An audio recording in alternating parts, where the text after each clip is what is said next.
സതയത്തിലെ scene എന്ന് പറഞ്ഞു. നമ്മൾ അത് ചെയ്യുമ്പോൾ ഇയാൾ ഭയങ്കര സൈക്കിക്കായിട്ടൊരു ക്യാരക്ടറാണ് ചെയ്യുന്നത്. ലാൽ സാറിൻ്റെ 2 കയ്യിലോട്ട് ഇങ്ങനെ മോനെ എന്നോട് അങ്ങനെയൊന്നും പറയരുത്, എനിക്കറിയില്ല, എന്നെ വെറുതെ പേടിപ്പിക്കില്ലേ.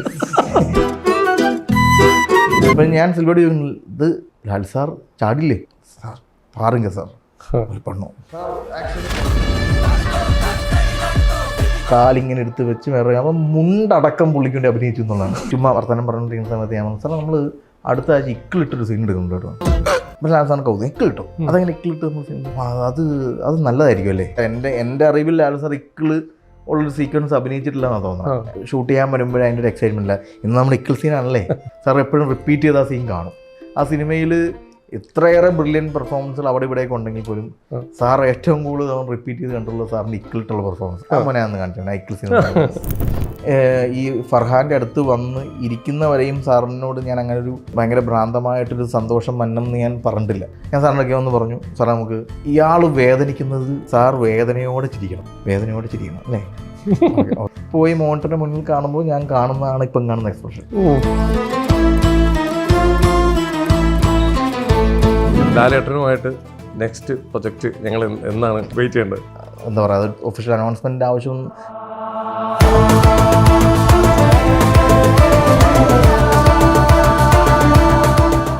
ഇംഗ്ലീഷ് കഫേ വഴി ലോകത്തെവിടെ നിന്നും ഒരു പേഴ്സണൽ ട്രെയിനറുടെ സഹായത്തോടെ വാട്സാപ്പ് വഴി നിങ്ങൾക്ക് ഇംഗ്ലീഷ് പഠിക്കാം. കൂടുതൽ വിവരങ്ങൾക്ക് താഴെയുള്ള ലിങ്കിൽ ക്ലിക്ക് ചെയ്ത് മെസ്സേജ് ചെയ്യും. English cafe, we present you the perfect English. WhatsApp now 9633388575.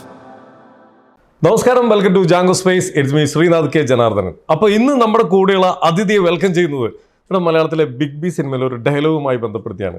ഇദ്ദേഹം എവിടെ നിന്ന് വന്നു എന്ന് ആർക്കും അറിയില്ല. പക്ഷേ ഒരു ദിവസം അദ്ദേഹം മലയാളത്തിന്റെ ബിഗ് ലീഗിലുണ്ടായിരുന്നു. വേറെ ആരുമല്ല, നമ്മുടെ സ്വന്തം മലയാളത്തിലെ സെൻസേഷണൽ ഡയറക്ടർ, നമ്മുടെ സ്വന്തം തരുൺ മൂർത്തി. നമസ്കാരം. എങ്ങനെയുണ്ട്? ഗംഭീര അല്ലേ? ഞാൻ പഠിച്ചു വെച്ച എങ്ങനെയായിരുന്നു. ഓക്കെ, അപ്പോൾ എന്തായാലും തരുൺ ചേട്ടാ, ആദ്യമായിട്ട് നമ്മൾ ഒരു ഇന്റർവ്യൂ എടുക്കാൻ വരുമ്പോൾ നമ്മൾ ഭയങ്കരമായിട്ട് ഒന്ന് അന്വേഷിച്ച് പോകുമല്ലോ. ഏറ്റവും സന്തോഷമുള്ള ഒരു കാര്യം മനസ്സിലായത്, നമ്മളൊരു സെറ്റിലെ ഇപ്പോൾ ഒരു ഡയറക്ടറുടെ ഏറ്റവും നല്ല ക്വാളിറ്റി ഉള്ള ഒരു ഡയറക്ടർ, ഏറ്റവും നല്ല എല്ലാ ക്വാളിറ്റിയും വരുമ്പോൾ ചിലപ്പോൾ ചിലതെല്ലാം അവരുടെ കയ്യിൽ നിന്ന് മിസ്സായി പോകും. എല്ലാ സൈഡിലും അവർക്ക് എത്താൻ പറ്റില്ല. പക്ഷെ നേരെ ആ മിസ്സായി പോകുന്നത് ചിലപ്പോൾ അവർക്ക് ആ മിസ്സായി പോകുന്ന ആർക്കാണോ അവർക്കത് കിട്ടിക്കഴിഞ്ഞാൽ അവർക്ക് വലിയൊരു കാര്യമുള്ളൊരു സംഭവമായിരിക്കും. ആ മിസ്സാവുന്നത് ചിലപ്പോൾ വളരെ സിമ്പിളായിരിക്കും. ഞാൻ പറഞ്ഞു വന്നത്, തുടരും സിനിമയുടെ ലൊക്കേഷനിൽ നിന്ന് ഒരു ആർട്ടിസ്റ്റ് അവരുടെ വർക്ക് കഴിഞ്ഞ് പോവുകയാണെങ്കിൽ, അതിപ്പോൾ ശോഭന ചേച്ചി ആണെങ്കിലും ലാലേട്ടനാണെങ്കിലും ഒരു ഏറ്റവും ചെറിയൊരു ആർട്ടിസ്റ്റ് ആണെങ്കിലും, അവർ പോകുമ്പോൾ അവർക്കൊരു സെൻഡ് ഓഫ് കൊടുക്കും. ആ സെൻഡ് ഓഫ് എന്ന് പറഞ്ഞാൽ അവർക്കൊരു വലിയ സംഭവം തന്നെ ആയിരിക്കും. അത് എല്ലാവർക്കും ഒരേപോലെ കൊടുക്കുന്നത്. ശോഭന ചേച്ചി ആണെങ്കിലും എല്ലാവർക്കും. ഇത്രയും ക്വാളിറ്റിയുള്ള ഒരു ഡയറക്ടർ ഇത്രയും നല്ല രീതിയിൽ ഒരു സെറ്റിനെ കോർഡിനേറ്റ് ചെയ്ത് കൊണ്ടുപോകാൻ ചേട്ടൻ്റെ 3ാമത്തെ പടമാണ്. വേറെ എവിടെയും അസിസ്റ്റ് ചെയ്തിട്ട് ഒന്നും കേട്ടിട്ടില്ല. അപ്പോൾ എങ്ങനെയാണ് ആ ഒരു കണക്ഷൻ കിട്ടിയത്? നല്ല ടീം കൂടുതലുള്ളതാണ്. എൻ്റെ ഡയറക്ഷൻ ടീം തന്നെയാണ് എൻ്റെ സ്ട്രെങ്ത്. പിന്നെ നമ്മൾ സിനിമയിൽ അസിസ്റ്റ് ചെയ്ത് വരാത്തതുകൊണ്ട് തന്നെ നമ്മുടെ വർക്കിംഗ് കൾച്ചർ അല്ലെ വർക്കിംഗ് സിലബസ് എന്ന് പറഞ്ഞാൽ നമ്മൾ ഓൺ മെയ്ഡാണ്. അതുകൊണ്ട് ഇങ്ങനെയൊക്കെ ആയിരിക്കും സിനിമാ സെറ്റിൽ വർക്ക് ചെയ്യേണ്ടതെന്ന്. കാരണം ആരെ അസിസ്റ്റ് ചെയ്തിട്ടില്ല, ആരെയും കൂടെ സിനിമാ സെറ്റിൽ പോയി നിന്ന് സിനിമ എങ്ങനെയാണ് പണിയെടുക്കുന്നതെന്ന് കണ്ടിട്ടില്ല. പ്രീ പ്രൊഡക്ഷൻ എന്താണെന്നറിയില്ല, പോസ്റ്റ് പ്രൊഡക്ഷൻ എന്താണെന്നറിയില്ല. അപ്പം അതുകൊണ്ട് നമ്മൾ അങ്ങോട്ടൊരു സിലബസ് ഉണ്ടാക്കുക. ഇതാണ് എൻ്റെ പ്രീ പ്രൊഡക്ഷൻ, ഇതാണ് എൻ്റെ ഷൂട്ടിംഗ് സെറ്റ്, ഇതാണ് എൻ്റെ പോസ്റ്റ് പ്രൊഡക്ഷൻ എന്ന് പറയുന്നത്. അപ്പം അങ്ങനെ ഒരു കൾച്ചർ അല്ലെ അങ്ങനെ ഒരു സിലബസ് നമ്മൾ ഉണ്ടാക്കിയെടുത്തപ്പോൾ അങ്ങനെ ഒരു സിലബസിൻ്റെ ഭാഗമായിരുന്നു സെൻഡ് ഓഫുകൾ. ആർട്ടിസ്റ്റുകളെ ഹാപ്പി ആയിട്ട് നിർത്തേണ്ടത്, ആർട്ടിസ്റ്റുകൾക്ക് അത് സ്വന്തം സിനിമയാണെന്ന് തോന്നുന്നത്, അല്ലെങ്കിൽ അവരെ നമ്മൾ ടേക്ക് കെയർ ചെയ്യണമെന്ന് അവർക്കൊരു ഫീൽ കൊടുക്കേണ്ടത്, അല്ലെങ്കിൽ അവർ ഇറങ്ങി പോകുമ്പം അതൊരു ഫാമിലിയുടെ ഭാഗത്ത് നിന്നുള്ളൊരു അങ്ങനെ കൊടുക്കുമ്പോൾ ആക്ച്വലി ആ സിനിമയാണ് ബെറ്റർ ആയിക്കൊണ്ടിരിക്കുന്നത്. തീർച്ചയായിട്ടും ആ ടീമിനൊരു പവർ കിട്ടുന്നത്. കാരണം ആ സെൻഡ് ഓഫ് കിട്ടുന്ന ഏറ്റവും ചെറിയൊരു ആർട്ടിസ്റ്റിനാണെങ്കിലും അവർക്കതൊരു വലിയ സംഭവം തന്നെയാണ്. അപ്പോൾ അത് ഇപ്പം നേരത്തെ പറഞ്ഞല്ലേ, അതൊരു തരുൺ ചേട്ടൻ സ്റ്റൈലായിട്ട് മാറുകയാണെങ്കിൽ അതെല്ലാവരും പറയും, മറ്റുള്ളവരത് കോപ്പി ചെയ്യാനുള്ള ഒരു സാഹചര്യം വരെ അതിനുണ്ട്. അപ്പോൾ എന്തായാലും നമ്മൾ ചെയ്യുന്ന ചെറിയ വർക്കുകളാണ്. ഇപ്പം എൻ്റെ കൂടെയുള്ള ഡയറക്ഷൻ ടീം അവരുടെ അഡ്വർടൈസ്മെൻറ്റ്സ് ഒക്കെ സ്വന്തമായിട്ട് ഡയറക്റ്റ് ചെയ്യണവരെ. അപ്പോൾ അങ്ങനെയുള്ള അഡ്വർടൈസ്മെൻറ്റിൽ പോലും ഈ സെൻഡ് ഓഫുകളുണ്ട്. ഇതിന്റെ പ്രൊമോഷൻ ആണെങ്കിൽ തന്നെ ആർട്ടിസ്റ്റുകളല്ലായിരുന്നു ആദ്യം ഇതിന്റെ ബാക്കിൽ പ്രവർത്തിച്ചിരിക്കുന്ന ഒരുപാട് ആൾക്കാരെ വെച്ചിട്ടായിരുന്നു ഇതിന്റെ പല പ്രൊമോഷൻസ് ഒക്കെ പോയിരുന്നത്. അപ്പൊ അതൊരു വലിയൊരു കാര്യം തന്നെയാണ്. അതിനൊരു ബിഗ് സല്യൂട്ട് തന്നെയാണ്. കാരണം അത് ഇപ്പൊ എനിക്കാണ് കിട്ടുന്നത്. മോഹൻലാൽ എന്ന് പറഞ്ഞ ബ്രാൻഡിനെ വെച്ച് നമ്മളൊരു സിനിമ ചെയ്യുമ്പോൾ ലാൽ സാർ വന്നിരുന്ന് പറയണോ എൻ്റെ സിനിമ ഒന്ന് കാണാൻ. അതെ, തീർച്ചയായും. അപ്പം അതാണ് അതിൻ്റെ ബേസിക് ഉത്തരം. അതല്ലാണ്ട് അതൊരു ഭയങ്കര ബ്രില്യൻ തോട്ടോ അല്ലെങ്കിൽ ഒരിക്കലും ലാൽ സാറിന് ചെയ്തൊരു സിനിമയ്ക്ക് വേണ്ടിയിട്ട് ലാൽ സാറ് വന്നിരുന്ന് എൻ്റെ സിനിമ കാണാൻ വായോ എന്ന് ഓൺലൈൻ വീഡിയോയിൽ വന്നിരുന്ന് പറയുന്നത് തന്നെ ഭയങ്കര വിരോധാഭാസമാണ്. തീർച്ചയായും. ലാൽ സാറിൻ്റെ സിനിമ നല്ലതാണെങ്കിൽ, ഞാൻ പറഞ്ഞത് നല്ലത് ഇൻ ദ സെൻസ് വർക്കൗട്ട് ആവും, തിയേറ്ററിൽ ആളുകൾക്ക് ഹൈ കിട്ടുന്നൊരു സിനിമയാണെങ്കിൽ അത് ഏത് പാതാളത്തിൽ നിന്ന് ആൾക്കാർ വരും കാണാൻ. അതാണ് ഞാനൊരു വാക്ക് യൂസ് ചെയ്തത്, സ്ലീപ്പർ സെൽസ് എന്നൊരു വാക്ക് യൂസ് ചെയ്തത്. അത് അന്വർത്ഥമാകുന്ന രീതിയിലാണ് വന്നത്. പിന്നെ എൻ്റെ ഒരു ഇൻഫ്യൂരിറ്റി കോംപ്ലക്സ് ഉണ്ട് അതിൻ്റെ. എന്ന് വെച്ച് കഴിഞ്ഞാൽ ലാലേട്ടനും ശോഭനയും ഈ സിനിമയ്ക്കകത്തൊരു ഈ പ്രേക്ഷകൻ എക്സ്പെക്ട് ചെയ്യുന്നൊരു ലാലേട്ടൻ ശോഭന ആ സിനിമയില്ലേ, നമ്മളതാണല്ലോ ഈ പറഞ്ഞുകൊണ്ടിരിക്കുന്നത്. റിലീസിൽ കണ്ടന്റിൽ മൊത്തം ലാലേട്ടൻ ശോഭന എന്നാണ് എല്ലാ ഇൻ്റർവ്യൂസിലും, അല്ലെങ്കിൽ നമുക്കതേ പറയാൻ പറ്റുള്ളൂ, വേറെ ഒന്നും പറയാനും പറ്റില്ല. അപ്പോൾ ഈ ലാലേട്ടൻ ശോഭന കോമ്പിനേഷൻ കാണാൻ വേണ്ടിയാണ് ഒരുപാടുപ്പെട്ട എല്ലാ ആളുകളും വെയിറ്റ് ചെയ്തിരിക്കുന്നത്. അപ്പം അത് കൊടുക്കാൻ എൻ്റെ 30 മിനിറ്റേ ഉള്ളൂ സിനിമയ്ക്കകത്ത്. ആകെ ഒരു 20-28 മിനിറ്റ് കഴിഞ്ഞാൽ പിന്നെ കഥയുടെ മീറ്റർ മൊത്തം മാറി. ഈ സോങ്ങും പരിപാടികളും ഒക്കെ കഴിഞ്ഞാൽ പിന്നെ ശോഭന മാം അല്ല അതിൻ്റെ അതൊരു പ്രധാനപ്പെട്ട കണ്ടന്റ്. പിന്നെ വേറെ കാറും വേറെ പുതിയ ആർട്ടിസ്റ്റുകളും ഒക്കെ ആയിട്ട് ന്യൂ ഇൻഫർമേഷൻസ് കിട്ടിക്കൊണ്ടിരിക്കുകയാണ്. ഓക്കെ. അപ്പോൾ ഈ ലാലേട്ടൻ ശോഭന എന്ന് പറഞ്ഞുകൊണ്ട് അവരെ കൊണ്ടുവന്ന് ഇൻ്റർവ്യൂവിലൊക്കെ കൊണ്ടുവന്നിരുത്തി കഴിഞ്ഞാൽ അവർ ഓഫ് കോഴ്സ് അവർ നല്ല എന്താ കാണാൻ ആളുകൾക്ക് കാണാൻ ഇഷ്ടമുള്ള പേരായതുകൊണ്ട് തന്നെ ഇൻ്റർവ്യൂവിൽ വന്നിരുന്നു കഴിഞ്ഞാൽ ആ ഇൻ്റർവ്യൂകളൊക്കെ റീലുകളാവും, അതെല്ലാം ക്യൂട്ടാവും. അതിനൊക്കെ നിങ്ങൾ വൈശാഖസന്ധി മ്യൂസിക് ഇട്ട് അതെല്ലാം റീലുകളായി ഇവിടെ മില്യൺ കൈൻഡ് ഓഫ് വ്യൂസ് ഉണ്ടാവും. അപ്പം എൻ്റെ കൺമണി പൂവൊക്കെ ചീറ്റിപ്പോവും.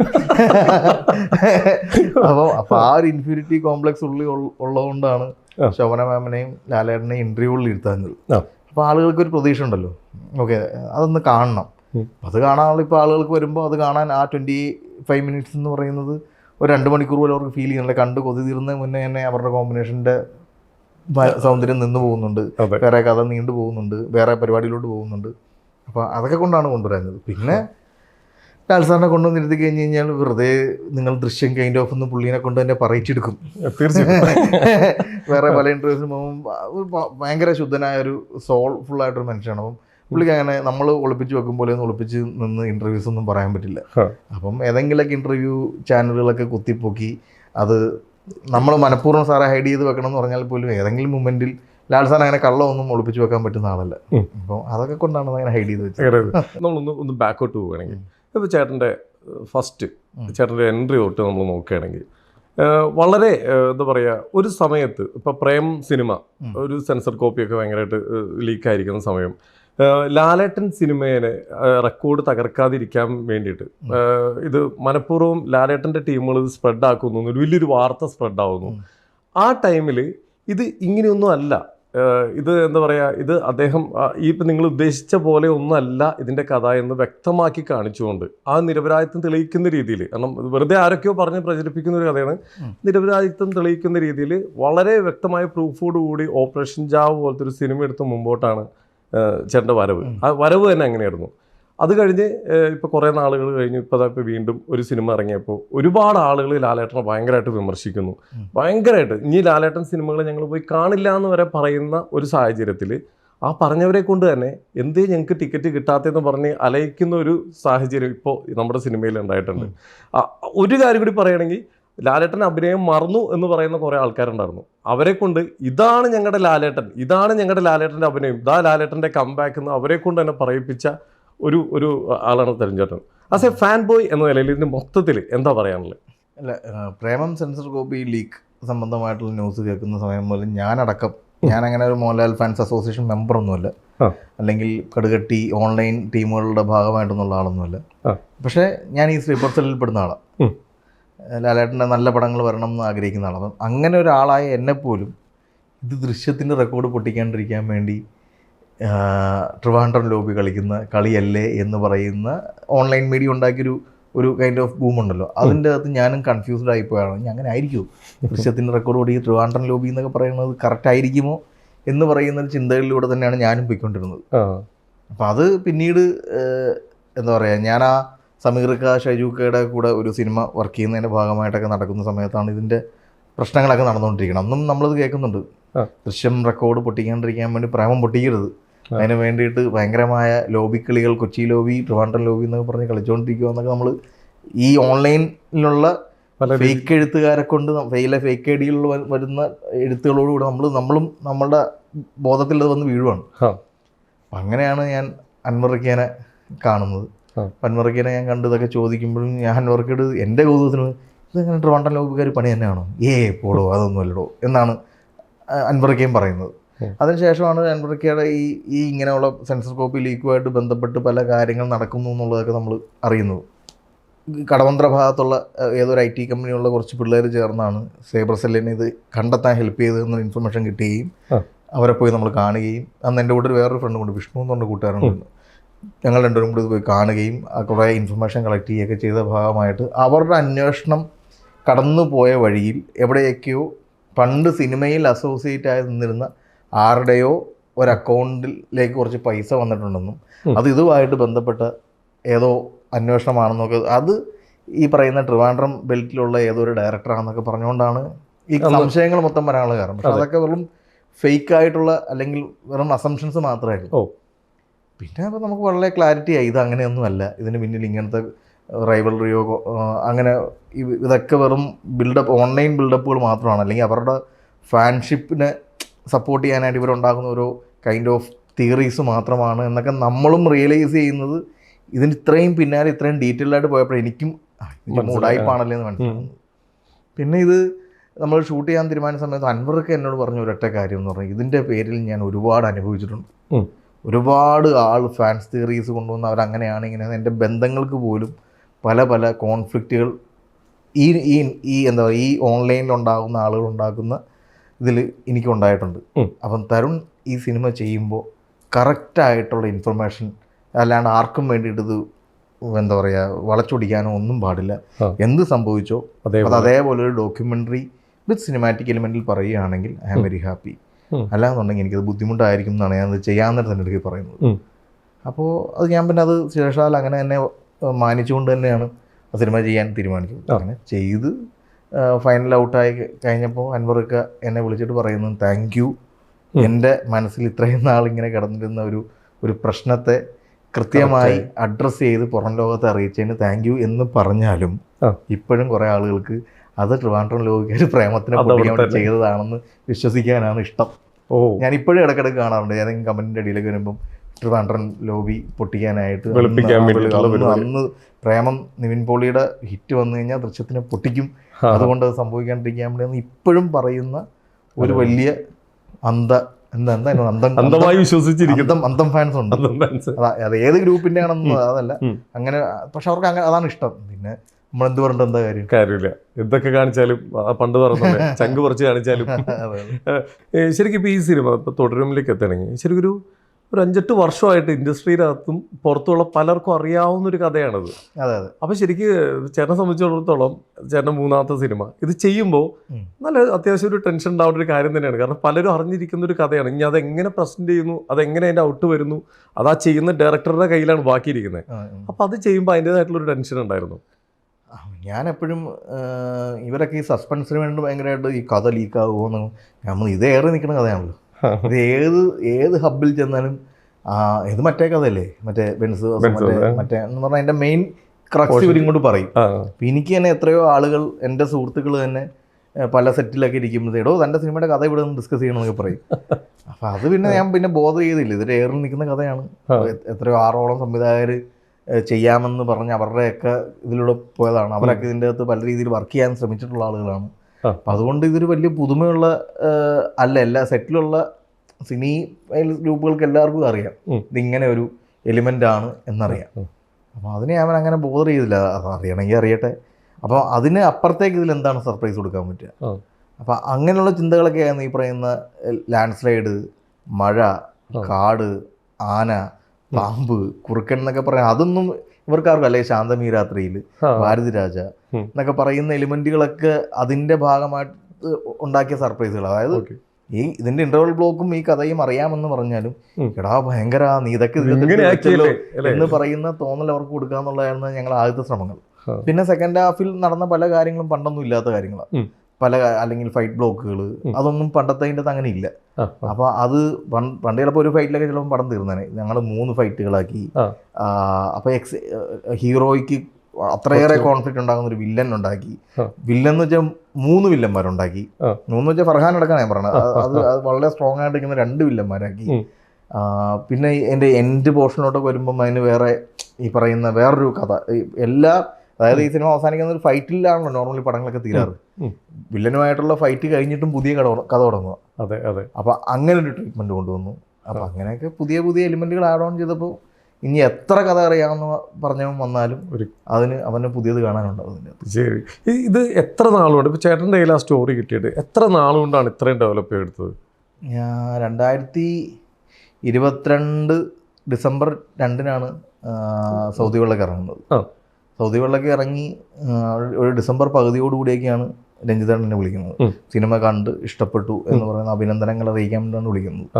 അപ്പം ഡിസംബറിൽ തന്നെ എന്നോട് പറഞ്ഞു നമുക്കൊരു പടം കേൾക്കാം. അപ്പം തരുൺ എന്തായാലും ഇതിൻ്റെ തിയേറ്റർ റിലീസും തിരക്കുകളും അതിൻ്റെ OTT-യിലോട്ട് കൊടുക്കുന്നതിൻ്റെ എല്ലാ പരിപാടികളും കഴിഞ്ഞ ശേഷം 2023 ജാനുവരിയിൽ നമുക്കിരിക്കാമെന്ന് പറഞ്ഞ് ഞാൻ ജാനുവരിയിലാണ് മീറ്റ് ചെയ്യുന്നത്. ജാനുവരിയിലാണത് ഞാൻ കഥ കേൾക്കുന്നത്. അപ്പോൾ ഞാൻ എനിക്ക് അഡ്വാൻസും കാര്യങ്ങളൊക്കെ തരാൻ പോയപ്പോൾ ഞാൻ പറഞ്ഞു അതങ്ങനെയല്ല ഏട്ടാ, എനിക്കൊന്ന് വർക്ക് ചെയ്യണം. വർക്ക് ചെയ്തിട്ട് എനിക്ക് എന്നെ കൊണ്ട് ഇത് പുൾ ഓഫ് ചെയ്യാൻ പറ്റും എന്ന് എനിക്കൊരു ഫീല് വരുമ്പോൾ ഞാൻ ചേട്ടനോട് പറയാം. അപ്പം നമുക്കിത് ഞാൻ ബാക്കി കാര്യങ്ങൾ ചെയ്യുന്നത്. അങ്ങനെ ഞാൻ അതിൻ്റെ ഒരു രഞ്ജിതേട്ടൻ എനിക്കൊരു ബേസിക് ഐഡിയ ഒക്കെ തന്നു, ഇങ്ങനെയൊക്കെ ആയിരിക്കും കഥ. പിന്നെ ഞാൻ സുനിലിനെ പോയി കണ്ടു. കാരണം ഒരു കോ റൈറ്ററും കൂടെ ഉണ്ട് ഇതിൻ്റെ കൂടെ. അപ്പം സുനിലുമായിട്ടും കൂടി സംസാരിച്ചു അതിൻ്റെ നീക്കുപോക്കുകളൊക്കെ എല്ലാം രണ്ടുപേർക്കും ഒരേ പാതയിൽ സഞ്ചരിക്കുന്ന ആളുകളാണെന്ന് എനിക്കും സുനിലിനും ഒക്കെ തോന്നിക്കഴിഞ്ഞപ്പോൾ ഞാനും എൻ്റെ കൂടെയുള്ള ഡയറക്ഷൻ ടീം അടക്കം എല്ലാവരും കൂടി ഒരു മീറ്റിംഗ് ഒക്കെ കൂടി റൈറ്റേഴ്സ് റൂമൊക്കെ ഉണ്ടാക്കി. എന്ന് വെച്ചാൽ പല പല ചിന്തകളുള്ള കുറേ റൈറ്റേഴ്സിനെ വെച്ചിട്ട് നമ്മൾ ഈ തോട്ട് ഷെയർ ചെയ്തു. അവരുടെ ഭാഗത്തുനിന്നുള്ള ഇൻപുട്ടുകൾ എന്തൊക്കെയാണെന്ന് നോക്കി, അതിൽ നിന്ന് എന്തൊക്കെ എടുക്കാൻ പാടില്ല എന്ന് നോക്കി. പിന്നെ നമ്മൾ റൗണ്ട് വർക്ക് ചെയ്തിട്ട് വീണ്ടും റൈറ്റേഴ്സ് റൂമായിട്ടൊരു ഡിസ്കഷൻ നടത്തി. ദെൻ അതിൽ നിന്നുള്ള ഇൻപുട്ടുകളൊക്കെ വെച്ചിട്ട് ചെറിയ ചെറിയ മാറ്റങ്ങളൊക്കെ. പിന്നെ സുനിലുമായിട്ടിരുന്നു. സുനിലിൻ്റെ യോജിപ്പുകളും വിയോജിപ്പുകളും കേട്ടു. കൂടുതലും യോജിപ്പുകളായിരുന്നു, വിയോജിപ്പുകളൊക്കെ വളരെ കുറവായിരുന്നു. അങ്ങനെ വർക്ക് ചെയ്യുന്നതിന് ശേഷം നമ്മൾ പ്രൊഡ്യൂസറിൻ്റെയൊക്കെ വീണ്ടും ചെന്നു. അപ്പം പ്രൊഡ്യൂസറിനും ഉണ്ടാകും യോജിപ്പുകളും വിയോജിപ്പുകളും. കാരണം എന്നേക്കാൾ മുന്നേ ഈ സിനിമ മനസ്സിൽ കൊണ്ടുവരുന്ന ആൾക്കാർ. അപ്പോൾ അതിൻ്റേതായ ഇതുകൾ കേട്ട് അങ്ങനെ എനിക്ക് തോന്നുന്നു രഞ്ജിതേട്ടനായിട്ട് തന്നെ ഒരു 3-4 മീറ്റിങ്ങുകൾ നടത്തിയതിന് ശേഷമാണ് നമ്മളൊരു ഡ്രാഫ്റ്റിലോട്ട് എത്തുന്നത്. ഓക്കെ, ഇതാണ് സിനിമ. എന്നിട്ടാണ് ഞാൻ അഡ്വാൻസ് പോലും വാങ്ങുന്നത്. ഓക്കെ. അപ്പം അത് അത്രയും വർക്ക് ചെയ്തിട്ടാണ് അതിന് ശേഷവും വർക്ക് ചെയ്തിട്ടുണ്ട്. ഓക്കെ. ശരിക്കും ഇപ്പോൾ ഈ പടം ഓണാക്കുമ്പോൾ ഇപ്പം ലാലേട്ടൻ ഒഴിച്ച് മാറ്റി നിർത്തി കഴിഞ്ഞാൽ ബാക്കി കാസ്റ്റിങ്ങിൽ എന്തൊക്കെ ബുദ്ധിമുട്ടാണ് വന്നേക്കുന്നത്? അത് കാരണം ഓരോ ക്യാരക്ടറിനും അതിൻ്റേതായിട്ടുള്ള ഒരു സ്ഥാനമുണ്ട്. അപ്പോൾ എനിക്ക് എഴുതുന്ന സമയത്ത് ബിനു ആണ് ബെന്നി എന്നുള്ള കാര്യത്തിലൊരു ക്ലാരിറ്റി ഉണ്ടായിരുന്നു. ബെന്നി ഒരു പോലീസ് ഓഫീസർ പരിപാടി ബിനുവിനെ കൊണ്ട് ജയിക്കാന്നുള്ളതാണ്. പിന്നെ ലാൽ സാറിൻ്റെ കേസിൽ ലാൽ സാറിൻ്റെ സബ്ജക്റ്റാണ് ഇങ്ങനെ വരുന്നത്. ബാക്കി ഒന്നും കാസ്റ്റിംഗ് ഇല്ല. അപ്പം ഞാൻ പലപ്പോഴും ശോഭന മാമിനെ കാസ്റ്റ് ചെയ്യുന്നതിനെ പറ്റിയൊക്കെ ഇന്ദ്രനൊക്കെ ചോദിക്കും ഏത് ഇനിഷ്യൽ മീറ്റിങ്ങിന് സമയത്ത്. അപ്പം ഇന്ദ്രൻ വളരെ ഡിപ്ലോമാറ്റിക്കായിട്ട് പറയും അത് ആദ്യം ലാൽ സാറല്ലേ ഇന്നാവേണ്ടത്. ലാൽ സാറിൻ്റെ അടുത്ത് നമ്മൾ ഇതുവരെയും കഥ അവതരിപ്പിച്ചിട്ടില്ലല്ലോ. കഥ അവതരിപ്പിച്ചിട്ട് എന്നുവെച്ചാൽ ഒരു പണ്ട് അവതരിപ്പിച്ചിട്ടുണ്ട്, ഈ പുതിയ വേർഷൻ അവതരിപ്പിച്ചിട്ടില്ല. അപ്പം പുതിയ വേർഷൻ അവതരിപ്പിച്ചിട്ട് ലാൽ സാർ നമുക്കൊരു ഡേറ്റ് തരുമ്പോൾ നമുക്ക് ശോഭനാമനെയൊക്കെ നമുക്ക് ആലോചിക്കാൻ പറഞ്ഞാൽ ഇപ്പം അതിനെപ്പറ്റി ഒന്നും ചിന്തിക്കണം. നമ്മൾ എന്നെ ഇങ്ങനെ എൻ്റെ എക്സൈറ്റ്മെൻറ്റുകളെ പുള്ളി ഇങ്ങനെ ഒതുക്കി വെച്ചുകൊണ്ടിരുന്നു. കാരണം പുള്ളിക്ക് സിനിമ എന്താണെന്നുള്ള കൃത്യമായിട്ട് ബോധ്യമുള്ള പ്രൊഡ്യൂസർ ആയതുകൊണ്ട് പുള്ളി അത് വളരെ കറക്റ്റ് മീറ്ററിലാണ് എല്ലാം കൊണ്ടുപോയത്. അതങ്ങനെ കൊണ്ടുപോയി ഈ സാറിൻ്റെ ഇടയ്ക്കയിൽ നമ്മൾ കഥ പറഞ്ഞു. എനിക്ക് തോന്നുന്നു നേര് റിലീസാകുന്ന സമയത്താണ് എൻ്റെ ഫസ്റ്റ് റൗണ്ട് ഡിസ്കഷൻസ് ഒക്കെ നടക്കുന്നത്. അത് കഴിഞ്ഞാൽ സാറിന് എമ്പുരാന് വേണ്ടിയിട്ട് UK പോകണം. അപ്പോൾ അത് കഴിഞ്ഞാൽ അതിനു മുമ്പായിട്ട് നമുക്ക് ഓണാക്കാൻ പറ്റുമോ അറിയാനാണ് നമ്മളന്ന് പോകുന്നത്. അപ്പം അന്ന് സാറിൻ്റെ ഇടയ്ക്ക് പറഞ്ഞപ്പോൾ സാർ ഇത് ചെയ്യും എന്നുള്ളൊരു ഫീൽ നമുക്ക് കിട്ടി. അപ്പോൾ പക്ഷേ ചെറിയ ചെറിയ കറക്ഷൻസും കാര്യങ്ങളും ഒക്കെ ഡിസ്കഷൻ വന്നതൊക്കെ ഒന്നും കൂടി റീറൈറ്റിംഗ് ചില ഏരിയാസൊക്കെ ഒന്ന് സ്ട്രോങ് ആക്കേണ്ടതുണ്ടെന്നുള്ളൊരു ഡിസ്കഷൻ വന്നതിന് ശേഷം സാർ പറഞ്ഞു ഇനി അടുത്ത മീറ്റിങ്ങിൽ നമുക്കിതെല്ലാം ഓക്കെ ആവും. അപ്പോൾ നമുക്ക് അന്നേരം നമുക്കിത് കറക്റ്റ് പ്ലാനിലോട്ട് എത്താമെന്ന് പറഞ്ഞു. അങ്ങനെ അപ്പോൾ സാറ് പക്ഷേ UK പോയിട്ട് വരാൻ കുറച്ച് ലേറ്റായി. അപ്പം വീണ്ടും ഞങ്ങളൊരു 2-3 മാസം വെയിറ്റ് ചെയ്യേണ്ടി വന്നു. അപ്പം സാർ വന്നു കഴിഞ്ഞപ്പോൾ ഇമീഡിയറ്റ് ആയിട്ട് തന്നെ വിളിച്ചു നമുക്കൊന്ന് ഇരിക്കാമെന്ന് പറഞ്ഞു. ഞങ്ങൾ പോയി ഇരുന്നു, കഥ കേട്ടു. കറക്ഷൻസ് ഉണ്ടായിരുന്ന ഏരിയാസൊക്കെ സാറൊന്ന് പുൾ ഓഫ് ചെയ്ത് വെച്ചിരുന്ന കുറേ തോട്ടുകളൊക്കെ നമ്മൾ കറക്റ്റാക്കിയതിന് ശേഷം എന്നോട് പറഞ്ഞു മോനെ നമുക്ക് ചെയ്യാം. അപ്പം അവനോട് പറഞ്ഞു നമുക്ക് അപ്പം എന്നെയും സുനിലിനെയും മാറ്റിയെടുത്ത് രഞ്ജിത്തേട്ടനുമായിട്ട് മാറി നിന്ന് എന്തൊക്കെയോ ഡിസ്കസ് ചെയ്യുന്നുണ്ട്. അപ്പോൾ ഞാൻ ചിലപ്പോൾ സാമ്പത്തികമായ കാര്യങ്ങളൊക്കെ ഡിസ്കസ് ചെയ്തോട്ടെ ഞാൻ പഴയ തിരിച്ചു വന്നിട്ട് പറയാണ് അടുത്ത മാസം ഷൂട്ടിംഗ് ആണ്. അത്രയും എക്സൈറ്റഡ് ആയി? അത്ര എക്സൈറ്റഡ് ആണോ എനിക്ക്, അതോ ഇനി സമയത്തിൻ്റെ ആണോ, നമുക്ക് അടുത്ത മാസം നമുക്ക് ഈ പടം കൂടി ചെയ്തേക്കാം. അപ്പം തോന്നി, ആ സെക്കൻഡിൽ തോന്നിയത് എന്തായിരുന്നു? ഇറങ്ങി ഓടാനോ തോന്നി. അത് നമ്മൾ എന്ത് ചെയ്യുന്നു, ഒരു ആർട്ടിസ്റ്റുകളില്ല, ടെക്നീഷ്യൻസ് ഇല്ല, ആരെയും ബുക്ക് ചെയ്തിട്ടില്ല. ഞാനും കുറച്ച് എഡീസ് ഇരുന്ന് അങ്ങോട്ടും ഇങ്ങോട്ടും ലാൽ സാറിനെ വെച്ച് തള്ളാന്ന് പറഞ്ഞ് തള്ളിക്കൊണ്ടിരിക്കണം. അല്ലാണ്ട് വേറെ ഒന്നും നമ്മുടെ ഇല്ല. അവനെ ബിനു ഇപ്പൊ പോകുന്നു. വേറെ നായികയില്ല, മക്കളെ കണ്ടിട്ടില്ല, മകനെ കണ്ടുപിടിച്ചിട്ടില്ല, വില്ലനെ കണ്ടുപിടിച്ചിട്ടില്ല, കുട്ടിച്ചനെ കണ്ടുപിടിച്ചിട്ടില്ല, ഒരാളെ കണ്ടുപിടിച്ചില്ല, ലൊക്കേഷൻ കണ്ടുപിടിച്ചിട്ടില്ല, ക്യാമറമാൻ ഇല്ല, മ്യൂസിക് ഡയറക്ടർ ഒന്നുമില്ല. സുനിൽ എന്ന് പറഞ്ഞ റൈറ്ററും ഉണ്ട്, ഞാനും ഉണ്ട്, ബിനുവേട്ടനും ഉണ്ട്, രഞ്ജിത്തേട്ടനും ഉണ്ട്, പിന്നെ എൻ്റെ കൂടെ വർക്ക് ചെയ്യുന്ന ADസും ഉണ്ട്, ഇപ്പൊ ലാലേട്ടനും. അപ്പം ഞാൻ ഭയങ്കര കൺഫ്യൂസ് ആണ്. അത് മാത്രമല്ല, ഞാൻ ഓൾറെഡി ആ സമയത്ത് ബിനുവിൻ്റെ സ്ക്രിപ്റ്റിൽ ആഷിഖ് ഉസ്മാൻ്റെ പ്രോജക്റ്റ് ചെയ്യാമെന്നുള്ളൊരു കമ്മിറ്റ്മെൻറ്റ് കൊടുത്തിട്ടുണ്ട്. അപ്പോൾ അതിൻ്റെ പ്രീയും ഒക്കെ സ്റ്റാർട്ട് ചെയ്യാൻ വേണ്ടി ഞങ്ങൾ അപ്പാർട്ട്മെൻ്റൊക്കെ എടുത്ത് അസിസ്റ്റൻസ് ഒക്കെ ജോയിൻ ചെയ്ത സമയത്താണ് ഇങ്ങനൊരു ടെസ്റ്റ് വന്നത്. അപ്പം മൊത്തത്തിൽ അതൊരു തെണ്ടിത്തരമാണല്ലോ. വേറൊരു പ്രൊഡ്യൂസറിൻ്റെ അപ്പാർട്ട്മെൻറ്റിൽ നിന്ന് നമ്മളൊരു സിനിമക്ക് വേണ്ടി റെഡി ആയിക്കൊണ്ടിരിക്കും. അപ്പം നമ്മൾ ആദ്യം തന്നെ വിളിച്ച് അനുവാദം ചോദിക്കുന്ന ആഷിഖിൻ്റെ അടുക്കാനാണ്. അപ്പോൾ ഞാൻ ആഷിഖ് എന്നെ ചീത്ത വിളിക്കുന്നു പറഞ്ഞാണ് ഞാൻ ആഷിഖിനെ വിളിക്കുന്നത്. പക്ഷെ ആഷിഖ് വളരെ പോസിറ്റീവായിട്ട് മച്ചാൻ അത് പോയി ചെയ്തിട്ടുവാ. അതൊരു മോഹൻലാൽ പടം ചെയ്യാൻ പറ്റുക എന്ന് പറയുന്നത് നിസ്സാര കാര്യമല്ല, ലൈഫിൽ എല്ലാവർക്കും പറ്റുന്നതല്ല. അത് മച്ചാനൊരു മോഹൻലാൽ പടം ചെയ്ത് അതൊരു ഇവിടുത്തെ ഒരു ഇൻഡസ്ട്രി, അത് ആദ്യം ഒരു ഇൻഡസ്ട്രി ഹിറ്റ് ആവുമെന്ന് വായിന്ന് വന്നത് ആഷിഖ് ഉസ്മാൻ്റെ വായിക്കുന്നു. ഇതൊരു ഇൻഡസ്ട്രി ഹിറ്റിൻ്റെ ഇതിലോട്ട് വന്നു കഴിഞ്ഞ് കഴിഞ്ഞാൽ നമുക്കല്ലേ മച്ചാനെ ഗുണം, നമ്മൾക്കൊരു പടം ചെയ്യുമ്പോഴേ നമുക്കല്ലേ എൻ്റെ ഗുണം. അതുകൊണ്ട് അത് എനിക്ക് ഇതാണ് കറക്റ്റ് ഡിസിഷൻ എന്ന് തോന്നുന്നു എന്ന് പറഞ്ഞാൽ ആഷിഖാണ് എന്നെ അതിലോട്ട് ഭയങ്കര പോസിറ്റീവായിട്ട് പുഷ് ചെയ്തത്. ഓക്കെ. പിന്നെ അവിടെ നിന്നൊരു പിടുത്തമായിരുന്നു. അവിടെ നിന്ന് പിടുത്തം എന്ന് പറയുമ്പോൾ പോലും നമ്മൾ കൃത്യമായിട്ട് മെൻഷൻ ചെയ്യണം ഒരു പ്രൊഡ്യൂസറിനെ. കാരണം ഒരു സൈഡ് ഒരു ഡയറക്ടറും പ്രൊഡ്യൂസറും ആണല്ലോ ഒരു സിനിമയുടെ ലെഫ്റ്റും റൈറ്റും എന്ന് പറഞ്ഞാൽ. ഒരു സൈഡ് മുറുക്കെ പിടിച്ച് രഞ്ജിത്തേട്ടൻ നിൽക്കുകയും ഒരു സൈഡ് മുറുക്കെ പിടിക്കാൻ എന്നെ ധൈര്യം തരികയും ചെയ്തുകൊണ്ടാണ് അത്രയും പ്രീ പ്രൊഡക്ഷനിൽ പരിപാടികൾ ഓപ്പറേറ്റ് ചെയ്ത് കയറിയത്. നമ്മളവിടെ ഇരുന്ന് ഞാനും, അതായത് ഈ തുടരും എന്ന് പറയുന്ന സിനിമയുടെ ഇനിഷ്യൽ പ്ലാനിൽ ഞാനും രഞ്ജിത്തേട്ടനും ട്രാവൻകൂറിലുള്ള 603 എന്ന് പറഞ്ഞ റൂമിൻ്റെ അപ്പുറവും ഇപ്പുറവും വരുന്നുണ്ട്. ഓരോരുത്തർ വിളിക്കുകയാണ് ഫ്രീ ആണോ, ഈ സമയത്ത് ഫ്രീ ആയിരിക്കുമോ. അപ്പം ക്യാമറാമാൻ സൈഡിൽ നിന്ന് എൻ്റെ ഓപ്ഷൻസൊക്കെ കേൾക്കുന്നുണ്ട്. ഞാൻ ഷൈജു ഖാലിദിനാണ് ആദ്യം ഓപ്ഷൻ ചെയ്തത്. ഞാൻ പിന്നെ ഈ പറയുന്ന പോലെ ഗിരീഷ് ഗംഗാധരൻ്റെ കാര്യം, ജോമോണ്ടി. അപ്പം ഷായി ചേട്ടൻ എനിക്ക് പേടിയാണ്, കാരണം ഷായി ചേട്ടൻ ഭയങ്കര സീനിയർ മോസ്റ്റ് ആയിട്ടൊരു ക്യാമറമാൻ ആയതുകൊണ്ട്. ഇപ്പോൾ ഷായി ചേട്ടൻ്റെ കാര്യം എന്താണ് പറയുകയാണെങ്കിൽ, ഷായി ചേട്ടൻ ഭയങ്കര സീനിയറല്ലേ ചേട്ടാ, നമുക്ക് നമ്മുടെ വൈബിലൊക്കെ നിൽക്കുന്ന ഒരാൾ പോരെ എന്നൊക്കെ ഞാൻ ചോദിക്കുന്നുണ്ട്. അപ്പം തരുണിൻ്റെ ഇഷ്ടം പറ എന്ന് പറഞ്ഞാൽ നമ്മളെല്ലാ ക്യാമറമാരെയും വിളിക്കും. എല്ലാവരും ഒരു 30 ഡേയ്സിനുള്ളിൽ ഒരു സിനിമ തുടങ്ങാൻ പോകുന്ന പറയുമ്പോൾ എല്ലാവർക്കും ടെൻഷനുണ്ട്, ചില ആൾക്കാർക്ക് വേറെ കമ്മിറ്റ്മെൻറ്റുകളുണ്ട്. അപ്പം അങ്ങനെ വന്നപ്പോഴത്തേക്കും ഷാജി തരുണിന് ഭയങ്കര കൂടെ നിൽക്കുന്ന ക്യാമറമാനാണ്. ഷാജീനെ തരുൺ ഒന്ന് പോയി മീറ്റ് ചെയ്ത് നോക്കുന്നുണ്ട്. അപ്പോൾ ഷാജിയാണ് ഓൾറെഡി ഈ സമയത്ത് ഫ്രീ ആയിട്ടുണ്ട്. അപ്പോൾ ഓരോരുത്തർ തലയിൽ ഇങ്ങനെ എഴുതി വെച്ചിട്ടുണ്ട്. അപ്പോൾ അങ്ങനെ ഷാജിച്ചേട്ടനെ ഞാൻ പോയി മീറ്റ് ചെയ്യുന്നു.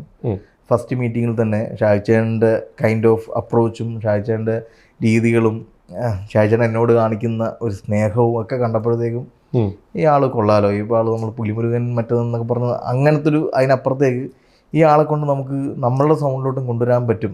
എന്നാൽ പുലിമുരുകനൊക്കെ ഭയങ്കര സിനിമാറ്റിക് സിനിമകളാണ്. അപ്പം എൻ്റെ മനസ്സിന് മൊത്തം പുള്ളി അങ്ങനത്തെ ഒരു സിനിമ മാത്രമേ എടുക്കുകയുള്ളൂ എന്നുള്ളതാണ്. അപ്പം പുള്ളിയുടെ ഫിലിമോഗ്രഫി നോക്കുമ്പോൾ ഉത്തമൻ എന്ന് പറഞ്ഞ സിനിമയാണ് പുള്ളി ആകത്ത് ഞാൻ കണ്ട ഏറ്റവും മികച്ച റിയലിസ്റ്റിക് ലൈറ്റിംഗ് ഉള്ള സിനിമയാണ് ഉത്തമൻ. അപ്പം നരൻ ഭയങ്കര റിയലിസ്റ്റിക് അപ്രോച്ചിൽ പോയിരിക്കുന്ന സിനിമയാണ്, ഭയങ്കര റോ ആയിട്ട് ഷൂട്ട് ചെയ്യുന്ന സിനിമകളാണ്. അപ്പം അതൊക്കെ അപ്പോൾ ആ പുള്ളിയുടെ ഫിലിമോഗ്രഫിയൊക്കെ ചിന്തിച്ചപ്പോൾ എനിക്ക് ധൈര്യം കിട്ടി. പിന്നെ ഷാജിച്ചേട്ടൻ എൻ്റെ കൂടെ ഇപ്പം ഷാജിച്ചേട്ടനെ 40 ദിവസം എന്ന് ഞാൻ പറഞ്ഞെങ്കിൽ പോലും ഒരു 37ാമത്തെ ദിവസം മുതൽ ഷാജിച്ചേട്ടൻ ത്രൂ ഔട്ട് പെരുമ്പാവൂരിൽ നിന്ന് വണ്ടി ഓടിച്ച് വന്ന് എൻ്റെ പ്രീ പ്രൊഡക്ഷൻ എൻ്റെ കൂടെ റൂമിലിരുന്ന് കഥ, ഞാൻ പറയുന്ന കഥ മൊത്തം കേട്ട് എൻ്റെ വിഷൻ എന്താണെന്ന് മനസ്സിലാക്കി എൻ്റെ ഒപ്പം തന്നെ കൂടെ നിന്ന് അങ്ങനെ. അപ്പോൾ ഒരേ സൈഡിൽ നിന്നപ്പം രഞ്ജിത്തേട്ടൻ കുറേ കാര്യങ്ങൾ അടുപ്പിച്ചടുപ്പിച്ച് തരും. അപ്പം ഗോകുലേട്ടൻ വന്നു ആർട്ട് ചെയ്യാനായിട്ട്, വിഷ്ണു ഗോവിന്ദ് വന്നു സൗണ്ട് ഡിസൈന്, ജെയ്ക്സ് ബിജോയ് വന്നു. ജെയ്ക്സും ഞാൻ ഓപ്പറേഷൻ ചെയ്യാൻ വർക്ക് ചെയ്തിട്ടുണ്ടെങ്കിൽ പോലും വീണ്ടും ഒരു ഗെറ്റ് ടുഗദർ വന്നു. അങ്ങനെ അങ്ങനെ അങ്ങനെ ഓരോന്ന് അടുപ്പിച്ച് രഞ്ജിത്തേട്ടൻ ഇങ്ങനെ അടുപ്പിച്ച് തരും. ഞാൻ അവരെ പോയി മീറ്റ് ചെയ്യും, ഞാനത് പോയി കാണും. പിന്നെ ആർട്ടിസ്റ്റിൻ്റെ കേസ് വരുമ്പോഴും അങ്ങനെ അങ്ങോട്ടും തിരിച്ചും മറിച്ചും വരും. പല ശോഭന മാം അങ്ങനെ ലാസ്റ്റ് മിനിറ്റിൽ കയറി വന്ന ഒരു ആർട്ടിസ്റ്റാണ്. ശോഭന മാം അത് നേരത്തെ പ്ലാനിൽ ഉണ്ടായിരുന്നു. എൻ്റെയും സുനിലിൻ്റെ ഉള്ളിലുണ്ടായിരുന്നു. കാരണം നമുക്ക് അവരങ്ങനെ എന്താ പറയുക വിശ്വസിച്ച് പോകാവുന്ന ഒരു ആർട്ടിസ്റ്റ് അല്ല. എന്ന് വെച്ചാൽ അവർക്ക് ഒരുപാട് ഡാൻസ് കമ്മിറ്റ്മെന്റ്, സിനിമേനേക്കാൾ ഉപരിയായിട്ട് അവർ വേറൊരു കൈൻഡ് ഓഫ് ലൈഫ് സ്റ്റൈലുള്ള ഒരു ആർട്ടിസ്റ്റാണ്. അപ്പോൾ അവിടെ പോയിട്ട് അടുത്ത എന്താ 40 ദിവസം കഴിയുമ്പോൾ ഷൂട്ടിന് വന്നൊന്നും നമുക്ക് പറയാൻ പറ്റില്ല. അപ്പോൾ അവരുടെ കമ്മിറ്റ്മെന്റുകൾ എന്താണെന്നൊക്കെ അറിയണം. അപ്പം അത് രഞ്ജിത്തേട്ടൻ അങ്ങനെ നമ്മൾ ചോദിക്കുമ്പോൾ അവരുടെ കമ്മിറ്റ്മെന്റ്സും കാര്യങ്ങളൊക്കെ പറഞ്ഞ് നമുക്കൊരു എന്തെങ്കിലും ഒരു അവരുടെ ഭാഗത്തു നിന്നൊരു ഡാർക്ക് സൈഡ് കിട്ടുമോ, അല്ലെങ്കിൽ അവർ പറ്റില്ല എന്ന് പറയുമോ എന്നൊക്കെ പറയുന്നൊരു ടെൻഷനൊക്കെ ഉണ്ടായിരുന്നു. പിന്നെ ലാസ്റ്റ് ഓപ്ഷനിലൊന്നും നമുക്ക് വർക്കൗട്ട് ആകുന്നില്ല. ശോഭന തന്നെ അല്ലേ ഇതിൻ്റെ ബെറ്റർ ഓപ്ഷൻ എന്ന് നമ്മളങ്ങോട്ട് ചോദിക്കുക. പിന്നെ എന്തായാലും ഫൈനലി ഡിസൈഡ് ചെയ്തു, ഓക്കെ ശോഭന എന്ന് പറഞ്ഞ് ശോഭനേനെ വിളിച്ച് സംസാരിച്ചു. അങ്ങനെ ശോഭനയും ഞാനും തമ്മിൽ ഫോണിൽ സംസാരിച്ചു. ഞാൻ സ്റ്റോറിയൊക്കെ മാമിൻ്റെ അടുക്കെ ഡിസ്ക്രൈബ് ചെയ്തു. അങ്ങനെ പിന്നെ മാം ഇന്നായി. അങ്ങനെ ലാസ്റ്റ് മിനിറ്റ് പ്രകാശ് വർമ്മ അടക്കം ഈ പറയുന്ന സോ കോൾഡ് എനിക്ക് ഏറ്റവും പെട്ടെന്ന് പ്രീ പ്രൊഡക്ഷൻ നടത്തി തട്ടേ കയറിയ സിനിമയായിരുന്നു. പ്രകാശ് വർമ്മയിലേക്ക് എത്താൻ എന്തായിരുന്നു കാരണം? പ്രകാശ് ചേട്ടൻ ഈ പറയുന്ന പോലെ ഒരു ഭയങ്കര അൺപ്രഡിക്റ്റബിൾ ആയിട്ടൊരു ആക്ടർ ആവണം, ആ റോൾ ചെയ്യേണ്ടതെന്നൊരു നിർബന്ധം എനിക്കുണ്ടായിരുന്നു. എന്ന് വെച്ചാൽ അത് ഡിമാൻഡ് ചെയ്യുന്നുണ്ട്. നെക്സ്റ്റ് അയാൾ എന്ത് ചെയ്യും, എന്ത് പ്രവർത്തിക്കും, അല്ലെങ്കിൽ അങ്ങനത്തെ മാനറിസങ്ങളൊന്നും പ്രേക്ഷകന് കണ്ട് പരിചിതമാകാൻ പാടില്ല. നമ്മൾ സ്ഥിരമായിട്ട് കാണുന്ന ആക്ടേഴ്സിന്റെ എക്സ്പ്രഷൻസ് കാണുമ്പോൾ തന്നെ ഇടാവില്ല എന്ന് പ്രേക്ഷകന്മാരെ പിടിക്കും. അപ്പം അത് ബ്രേക്ക് ചെയ്യുക എന്നുള്ളതായിരുന്നു ഞങ്ങളുടെ ഉദ്ദേശം. അതിന്റെ ഭാഗമായിട്ടാണ് നമ്മൾ ആർട്ടിസ്റ്റുകളെ തപ്പിയാണ്. ഒരുപാട് തിയേറ്റർ ആർട്ടിസ്റ്റുകളെയൊക്കെ കൊച്ചിയിൽ നിന്നും ഒക്കെ നോക്കുന്നു. ഇങ്ങനെ നമുക്കൊരു എന്താ പറയുക ഒരു ഞെട്ടിക്കാവുന്ന പെർഫോമൻസ് കിട്ടാവുന്ന ഏതെങ്കിലും മലയാളി ആർട്ടിസ്റ്റുകളെ കിട്ടുമെന്നൊക്കെ അറിയാനായിട്ട് 2-3 പേരൊക്കെ ഓഡീഷൻസ് ഒക്കെ ചെയ്തിരുന്നു. അതൊന്നും അങ്ങനെ ഒരു പ്രോപ്പർ വർക്കൗട്ടായില്ല. അതിൽ നിന്നൊക്കെ നമുക്ക് ഭയങ്കര എന്താ പറയുക നമുക്ക് കോൺഫിഡൻസ് കുറവാണ് ഫീൽ ചെയ്യുന്നത്. അങ്ങനെ ആർട്ടിസ്റ്റ് മലയാളത്തിൽ ഇല്ല എന്ന് വരെ ഫീൽ ചെയ്തുകൊണ്ടിരുന്നു. പിന്നെ നമ്മൾ കുറച്ച് ഹിന്ദിയിലേക്ക് പോവാം. ഹിന്ദി പോയിട്ട് അവിടെ നിന്ന് ആർട്ടിസ്റ്റുകളെ കൊണ്ടുവന്ന് ഒരു മലയാളി ലുക്കൊക്കെ മേക്കപ്പ് ടെസ്റ്റിലൊക്കെ പിടിച്ച് നമുക്കൊരു ഡബ്ബിങ് പോകാം. അപ്പോൾ ഈ ഡബ്ബിങ് എൻ്റെ മനസ്സിൽ ഇങ്ങനെ ഒരു ടെൻഷനായിട്ട് കിടപ്പുണ്ട്. കാരണം സൗദി വെള്ളക്കല ഉമ്മയ്ക്ക് വേണ്ടിയിട്ട് പോളി ചേച്ചിനോട് ഡബ് ചേച്ചിൻ്റെ വീട്ടിൽ ഇവന്മാർ എന്നെ വായിൽ നിർത്തിയതാണ്. അപ്പോൾ അതുകൊണ്ട് ഇനിയിപ്പോൾ ഡബ്ബിങ്ങിൽ ഒരു റിസ്ക് എടുക്കാൻ വയ്യ. അപ്പം അതോടെ ഞാൻ തരും, ഇനി ഏത് പടത്തിൽ ആരഭിനയിച്ചാലും അവനവൻ്റെ ശബ്ദം അത് മസ്റ്റാണ്. അപ്പോൾ അതുകൊണ്ട് ഹിന്ദി ആർട്ടിസ്റ്റോടൊക്കെ പോകുമ്പോഴും നമുക്ക് വേറെ എവിടെ നിന്നെങ്കിലും ഒരു ഓപ്ഷൻ തെളിഞ്ഞു വരും എന്ന് പറയുന്ന. അപ്പം എൻ്റെ പ്രീ പ്രൊഡക്ഷൻ റൂമിൽ ഇതേപോലെ തന്നെ ഒരു മതിലിൽ ഇങ്ങനെ ഫോട്ടോസ് ഇങ്ങനെ ഒട്ടിച്ചുണ്ടാവും. ലാലേട്ടൻ, ശോഭന, മണിയമ്പള്ളി രാജചേട്ടൻ, ബിനു പപ്പു ഇങ്ങനെ ഒട്ടിച്ചൊട്ടിച്ചപ്പോൾ നമുക്ക് ക്യാരക്ടറിലൂടെ ഒരു സഞ്ചാരം നടത്താം. അപ്പം എങ്ങനെ സഞ്ചാരം നടത്തുമ്പോൾ ഈ ഹിന്ദി ആക്ടേഴ്സിൻ്റെ ഇടയ്ക്ക് എത്തുമ്പോഴത്തേക്കും നമുക്ക് കിട്ടില്ല, ഒരു മാച്ചാണ്. ഇത് ശരിയല്ല, ഇത് ഇടക്കൂരി മാറ്റും. പിന്നെ 10 ദിവസം കൂടി ഉള്ളൂ എന്ന് പറയുമ്പോൾ വീണ്ടും എടുത്ത് കുത്തും. അതായിരുന്നു മൂഡ്. അപ്പൊ ഈ സുനിൽ എൻ്റെ ഇടയ്ക്ക് പറയണ്ടേ എല്ലാം നല്ലതാണ്. ജോർജ് നമ്മൾ ഉദ്ദേശിക്കുന്ന ജോർജ് ആണോ പുള്ളി ഇടക്കിടക്ക് ഇങ്ങനെ എൻ്റെ ഇടയ്ക്ക് ഇങ്ങനെ ഹിന്ദി ആർട്ടിസ്റ്റുകളുടെ ആരൊക്കെയാണ് മനസ്സിലാ ടൈമിൽ കണ്ടിരുന്നത്. ഒന്ന് എനിക്ക് നമ്മുടെ എന്തായിരുന്നു സിനിമയുടെ പേര്, ഇപ്പം ഓസ്കാറിലേക്ക് എൻട്രി പോയ അമീർ ഖാൻ പ്രൊഡക്ഷനിൽ വന്നൊരു സിനിമ ഉണ്ടല്ലോ, ലപ്പത്ത. അപ്പൊ അതിൻ്റെ അകത്തൊരു പോലീസ് ഓഫീസർ അല്ലേ, അദ്ദേഹം ഒരു രസമുള്ള ഓപ്ഷനായിട്ടായിരുന്നു. അദ്ദേഹത്തിനെ പറ്റി ആലോചിച്ച് അദ്ദേഹത്തെ കോണ്ടാക്ട് ചെയ്യുകയൊക്കെ ചെയ്തിരുന്നു. പിന്നെ രാജർജുൻ എന്ന് പറഞ്ഞൊരു നമ്മുടെ എന്താ പറയുക നമ്മുടെ പൊന്നിയൻ സെൽവത്തിലെ ഐശ്വര്യയുടെ ചെറുപ്പകാലം ചെയ്തൊരു പെൺകുട്ടി ഉണ്ടല്ലോ, ആ പെൺകുട്ടിയുടെ ഫാദർ ഒരു ആക്ടറാണ്, ഒരു തിയേറ്റർ ആർട്ടിസ്റ്റ്, രാജർജുൻ എന്ന് പറഞ്ഞു. അദ്ദേഹവും ഈ പറയുന്ന തെലുങ്കിലും ഒക്കെ വന്നിട്ട് എല്ലാ ഭാഷയിലും വന്ന് പെർഫോം ചെയ്തപ്പോൾ ഭയങ്കര രസമുള്ള ആർട്ടിസ്റ്റ്. ഞാൻ മീറ്റ് ചെയ്യുകയും സംസാരിക്കുകയൊക്കെ ചെയ്തിരുന്നു. അപ്പോൾ അവരെയൊക്കെ നമ്മളിങ്ങനെ പല പല ലുക്കുകളിലൊക്കെ മാറ്റിയും മറിച്ചുമൊക്കെ നമ്മൾ വെക്കുന്നുണ്ട്. അങ്ങനെ ഇവരൊക്കെയാണ് നമ്മൾ ആലോചിച്ചിരുന്നത്. അപ്പോൾ അത് പിന്നെ അല്ലെങ്കിൽ തമിഴിൽ നിന്ന് ആരെങ്കിലും കൊണ്ടുവരണോ എന്നൊക്കെ ഇങ്ങനെ ആലോചിച്ചു. ഇതൊക്കെ ലാസ്റ്റ് പിന്നെ നമ്മളെ ഒരുപാട് തമിഴിലുള്ള ആർട്ടിസ്റ്റുകൾ ആലോചിച്ചു. ഇനി മലയാളത്തിൽ കുറച്ച് വെറ്ററനായിട്ടുള്ള ആരെങ്കിലും ആർട്ടിസ്റ്റുകളുണ്ടെങ്കിൽ മുകേഷ് ഏട്ടൻ അടക്കമുള്ള ആളുകളൊക്കെ കൊണ്ടുവന്നാലോ എന്നൊക്കെ അതൊക്കെ ഇങ്ങനെ തലേ കൂടി പോകുന്നുണ്ട്. അതൊന്നും നമ്മുടെ ഒരു പ്രോപ്പറായിട്ട് ഒരു സ്റ്റാമ്പ് ചെയ്യാൻ പറ്റില്ല. അപ്പം ഇങ്ങനെ സുനിലിൻ്റെ കൺസേൺ ഉണ്ട്. നമ്മളെല്ലാം വരേണ്ട കാസ്റ്റിംഗ് ഒക്കെ നല്ലതാണ്. സുനിലേട്ടൻ എപ്പോഴും ഇത് മാത്രം പ്ലാസ്റ്റിക് അടിച്ച് നിൽക്കണം, ഇത് മാത്രം പ്ലാസ്റ്റിക് അടിച്ച് നിൽക്കണം, ബാക്കിയൊക്കെ ഭയങ്കര ഓർഗാനിക്കാണ്, ഇത് മാത്രം പ്ലാസ്റ്റിക് എന്ന് പറഞ്ഞാൽ പുള്ളി എന്നെ ഇടയ്ക്കിടയ്ക്ക് ഇങ്ങനെ.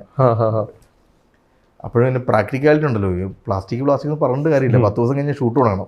അപ്പോൾ അതുകൊണ്ട് ഞാൻ ഒരു ഡിപ്ലോമാറ്റിക്കും പ്രാക്ടിക്കലാണെന്ന് ആക്ടർ വന്നാൽ പെർഫോം ചെയ്തെടുക്കാം. ഞാൻ സിനിമയുടെ ഡെസ്റ്റിനി അതാണെന്നുണ്ടെങ്കിൽ ചിലപ്പം ഈ പറയുന്ന ഹിന്ദി ആക്ടർ വന്ന് ഇവിടെ സ്കോർ ചെയ്തിട്ട് പോകും. ഇനി അതല്ലാന്നുണ്ടെങ്കിൽ പുതിയ ആക്ടറെ നമുക്ക് കിട്ടണ്ടേ, അങ്ങനെ ഒരാൾ വരട്ടെ. തലേ ദിവസം വന്നാൽ പോലും ഞാൻ റെഡിയാണ് അയാളെ ചൂസ് ചെയ്യാൻ. അങ്ങനെ നിൽക്കുന്ന സമയത്ത് സുനിലിൻ്റെ ഫോണിൽ സുനിലാണ് എന്നെ ഈ പ്രകാശ് വർമ്മനെ കാണിച്ചിരുന്നത്. അപ്പോൾ ഞാൻ സുനിലിൻ്റെ അടുക്കയിൽ ഡിസ്ക്രിപ്ഷൻ പറഞ്ഞിട്ടുണ്ട് എന്താണ് ജോർജ് എങ്ങനെയാണെന്നുള്ളതിൻ്റെ. എൻ്റെ മനസ്സിൽ ജോർജ് ഒന്നെങ്കിൽ ഒരു കഷണ്ടിത്തലയൊക്കെയുള്ള ഈ ബാത്റൂം കഴുകുന്ന ബ്രഷ് പോലത്തെ മീശയൊക്കെയുള്ള എന്നാൽ അങ്ങനത്തെ ഒരാളാവും ചിലപ്പം ജോർജ്. അല്ലാന്നുണ്ടെങ്കിൽ തീരെ ആരോഗ്യമില്ലാത്ത പ്രായമായിട്ടും നമുക്ക് ഇയാൾ ഇങ്ങനെയൊക്കെ ചെയ്യുമോ എന്ന് തോന്നുന്ന ഒട്ടും ആരോഗ്യമില്ലാത്ത അധികം പൊക്കമൊന്നും ഇല്ലാത്ത ഒരാളായിരിക്കാം ജോർജ്. അപ്പം ഇതൊക്കെയാണ് നമ്മുടെ. അപ്പം ഈ രാജർജുന അങ്ങനത്തെ ഒരാളാണ്, വലിയ ഉയരമോ ഒന്നുമില്ല, ഭയങ്കര ആരോഗ്യമൊന്നും അത്ര ഉണ്ടെന്ന് തോന്നുന്ന ടൈപ്പ് ഒരാളൊന്നുമില്ല. പക്ഷേ ഇയാൾ ഇതൊക്കെ ചെയ്യുമെന്ന് പറഞ്ഞാൽ ഭയങ്കര ഈ കുള്ളനാണല്ലോ ഇതൊക്കെ ചെയ്തെന്ന് വേണമെങ്കിൽ ചോദിക്കാം. അങ്ങനത്തെ ഒരു തോന്നുന്ന ഒരാളാണ് രാജർജുൻ. അപ്പം അങ്ങനെ ഞാൻ ആ പറഞ്ഞ ഡിസ്ക്രിപ്ഷൻ വെച്ചിട്ട് എൻ്റെ ഇടയ്ക്കിൽ സുനിലാണ് ആദ്യം പ്രകാശ് വർമ്മയുടെ ഫോട്ടോ.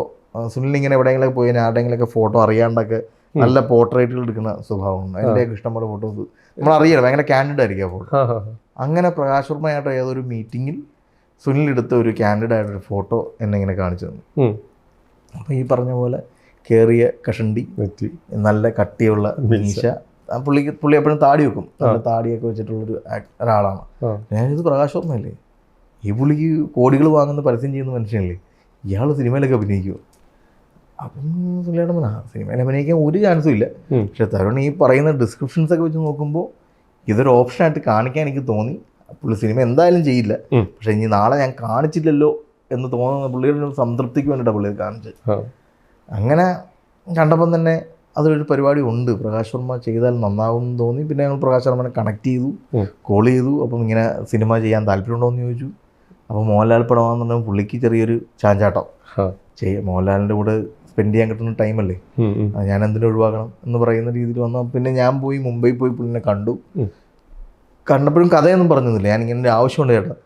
അപ്പം പ്രകാശേട്ടൻ ആ മീറ്റിങ്ങിൽ ഞാനും പ്രകാശേട്ടനും കുറച്ച് നേരം പുറത്ത് നിന്ന് സംസാരിക്കാൻ പ്രകാശേട്ടൻ ഇങ്ങനെ സിഗരറ്റ് വലിക്കുന്നുണ്ട്.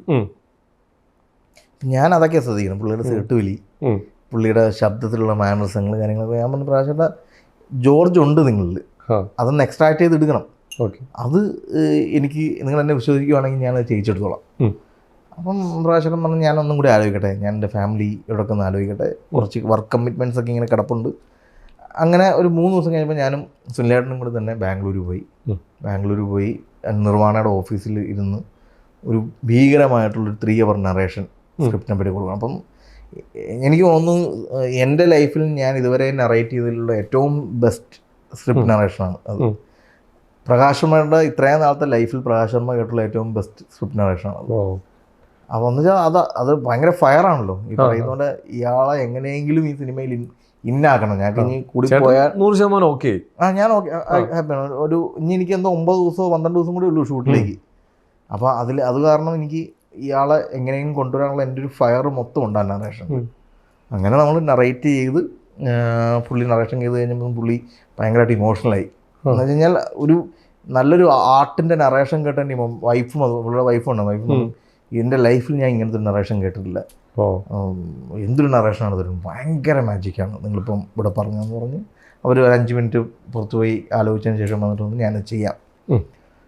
പക്ഷേ തരുൺ എന്നെ ഒന്ന് ഓഡീഷൻ ചെയ്യണം. ഇപ്പം ഈ തരുൺ പറഞ്ഞ മോഡുലേഷൻസും തരുൺ പറഞ്ഞ ക്യാരക്ടറൈസേഷനും ഒക്കെ എന്നിൽ നിന്ന് വരും എന്നെ തരുൺ ഒന്ന് ബോധ്യപ്പെടുത്തുന്നു. അപ്പം ഞാൻ അപ്പം സുനിൽ അപ്പം തന്നെ ഐഫോണൊക്കെ എടുത്ത് ഞാൻ ആ സെയിം സിറ്റുവേഷനിൽ തന്നെ കുറച്ച് സീനുകളൊക്കെ ഷൂട്ട് ചെയ്യിച്ചു. സിനിമയിൽ തന്നെ ഉള്ള എൻ്റെ കമ്പത്ത് പോയിട്ട് ലാലേട്ടനൊക്കെ പറയുന്ന ഒരു സീക്വൻസുകളൊക്കെ ഉണ്ടല്ലോ, ജോർജ് സാർ ഇപ്പോഴും ജോർജ് സാർ തന്നെയാടാ എന്നൊക്കെ പറയുന്ന സീനുകളൊക്കെ ഞാൻ എൻ്റെ ഒരു മോഡുലേഷന് പറഞ്ഞു കൊടുത്തിട്ട് പ്രകാശേട്ടൻ്റെ മോഡുലേഷൻ അത് ചെയ്ത് അങ്ങനെ 2-3 സീക്വൻസ് ഷൂട്ട് ചെയ്ത് നമ്മൾ സെറ്റ് ചെയ്ത് കഴിഞ്ഞപ്പോൾ തന്നെ പിന്നെ അതുകൊണ്ട് തന്നെ രഞ്ജിത്തേണ്ണ അയച്ചു.